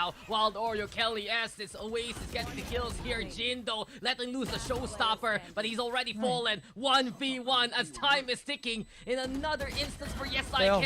Nó bay tham các bạn thấy không? Tưởng chỉ cực kỳ luôn.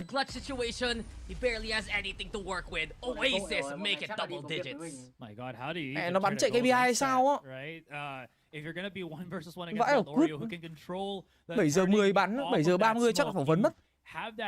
Passive decay on your HP, and then he just swings it perfectly. Again, reducing the HP first, swings, checks. Bắt đầu trận này mới bắn được có 17 phút anh em ạ. Trận này có khi 20 phút. Map này bị ngợp thôi, chứ tôi không nghĩ là map sau sẽ bị ngợp đâu. Map sau mình có thể mình thắng được. Nhưng đúng là map này cái sự chuẩn bị của chúng nó là tốt hơn và mình đang hơi bế tắc. BO3 anh em ơi, thua kèo này thì tao vẫn bày kèo khác được nhá. Nếu mà thua kèo này thì chắc là mình vẫn comeback được map sau. Đúng không? Không có câu chuyện là bị ao trình đâu. Chỉ là map này chúng nó bắn hay quá thì mình phải chịu thua thôi chứ không có cách nào. Chúng nó bắn hay lại còn vào tay nữa thì chịu. Cứu kiểu gì. Các bạn có là fanatic các bạn cũng thua thôi à. Rồi, bài đẩy đây rồi. Không làm gì được. Chúng nó cẩn thận quá. Kelly kìa, hai video. Ui, hai. Rồi, cảm ơn. Thua cho được, ulti đi đâu, Suka đón. 1-10. Rồi, ít nhất là anh em mình không bị mình thua trắng 13-0. Map này là của bên Oasis nhá các bạn ơi.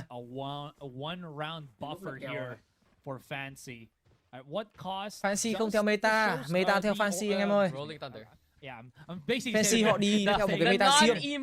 Cái cách build đội hình của anh Kawa và cái team com của Fancy thì kiểu ảnh hưởng bởi huấn luyện viên khá là nhiều ấy. Đâm ra là mọi người đừng nghĩ là trên thế giới sẽ chơi như thế này thì Việt Nam mình Fancy sẽ chơi như thế. Đừng. Có thể các đội tuyển khác sẽ chơi như thế. Có thể các đội tuyển khác sẽ chơi theo kiểu default, theo kiểu meta hơn. Hàn Quốc rồi NA, Fancy thì không. Kelly đâu xí thăng họng pháo vào người em Jin. Bỏ luôn, bắn tiếp tree. Yes, anh em bắn lỗi. Cross bắn được 1 rồi, Spy rơi. Nhưng mà nó đủ thời gian để nó nhặt được Spy, nó đi cửa an toàn lắm. Ui, nó sơ ba cái đường này thì thôi chill. Éo vậy là Kenny S mà nó vẫn làm cái quát kìa. Ngọc kề điểm chưa? 11-1. Mẹ bây giờ mình thắng 12 round bên phía tấn công, mình mới có thể thắng được trận này.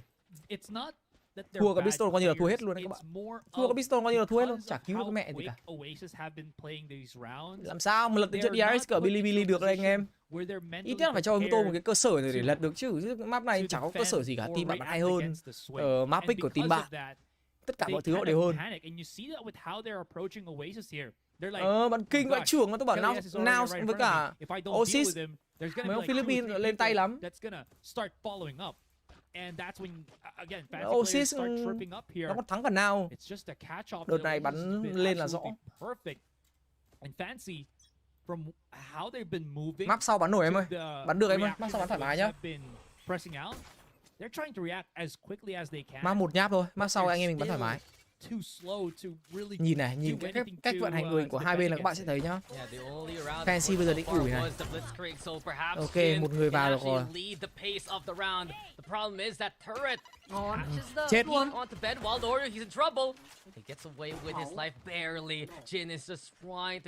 Còn mẹ vẫn sống. Trời ơi, Paranoia đẹp chưa? Mẹ mình đúng là map của nó có khác. Này, vãi luôn bài retake của nó kìa. Mình chỉ cần tap cái trái spy một phát là một cái Paranoia thẳng mặt. Người trong thùng với người ở trong spy là dính. Sau đó nó trả thêm một quả nết, nó cứ dạt vào nó chạy nó bắn. Thôi em ạ, 600 like cắt free một round, giờ chờ mọi người lên 600 like thì hết mẹ game rồi. GG rồi. GG rồi anh em ạ. Thắng được.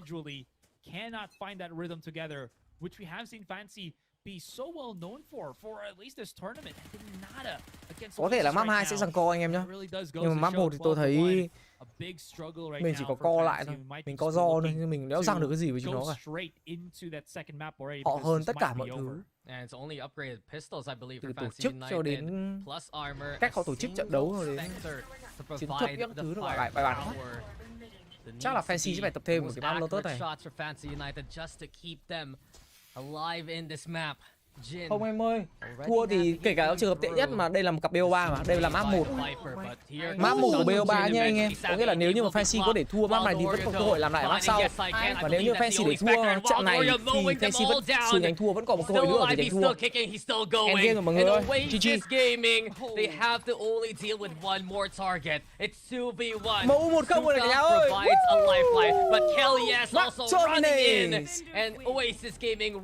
GG anh em ơi. Không chửi bới không mấy gì nhá. Chuyện bình thường á, để chốt một map chuyện bình thường. Chốt nó là chuyện bình thường, không có cái vấn đề gì cả. Ơ kìa. VR á? Offside.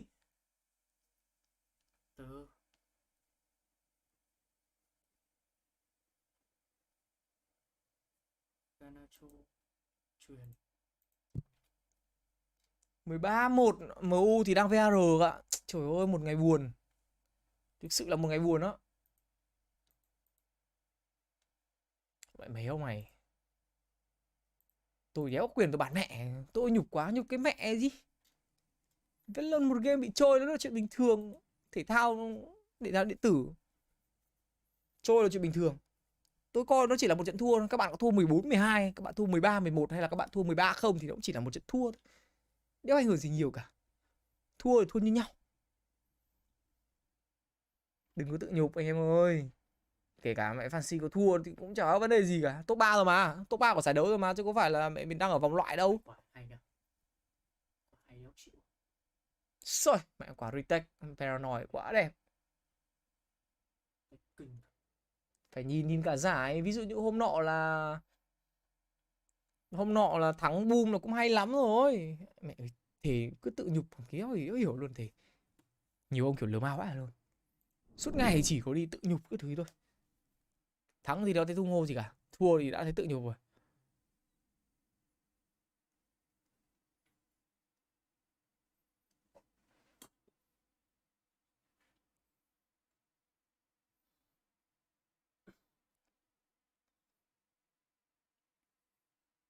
Hello anh Đức nha, anh Đức. Em cố gắng lắm rồi, em cố gắng để xem lắm rồi. Nhưng mà chắc là tôi sẽ nhường lại cho Layla nữa các bạn nhá. Để tôi xem Layla nó đang stream, nó có đang xem giải không. Thì tôi hỏi Layla có đang xem giải không thì tôi forward cho anh em nhá. Vậy là bàn thắng của Martobin đây chính thức là việt vị rồi. Sẽ không được tính 3. Layla xem giải. Anh Đức ơi, em cho thằng stack bánh vui thôi. Thằng cu em của em nó reaction nó ngồi nó xem nốt nha anh Đức nhá. Em 8 giờ em phải đi có việc rồi, em không xem được nốt. Lỗ hết bài với lại bọn em có việc rồi, em không đi xem được nốt nên là thì mẹ thằng này để cái caption vai cứ cổ vũ Fancy thắng bot Binoy chả ý đi học. Mọi người nếu như mà xem giải tiếp thì mọi người có thể qua kênh của Layla để ủng hộ cho Layla, một like một sub cho mọi người ơi. Mình đi có việc đây, hiện tại thì mình sẽ không thể xem nữa ở trận sau. Nhưng có lẽ là trong lúc làm thì tôi vẫn sẽ xem. Trong lúc làm thì tôi vẫn sẽ ngồi tôi ngó qua thử xem tỷ số như thế nào nhá. Anh em qua ủng hộ cho em Layla một like một sub để xem nốt trận 2 nhá. Hy vọng trận 2 comeback được. Nói chung là trận 2 Haven thì tôi nghĩ là Fancy khỏe đấy. Trận 2 Haven là Fancy có Gecko, có Phoenix kia các thứ khỏe đấy. Nhá. Nhưng mà nhá, anh em phải qua spam. Bây giờ anh em qua spam cho tôi. Qua spam cho tôi một đoạn chat nào đấy. Spam cho tôi đoạn này.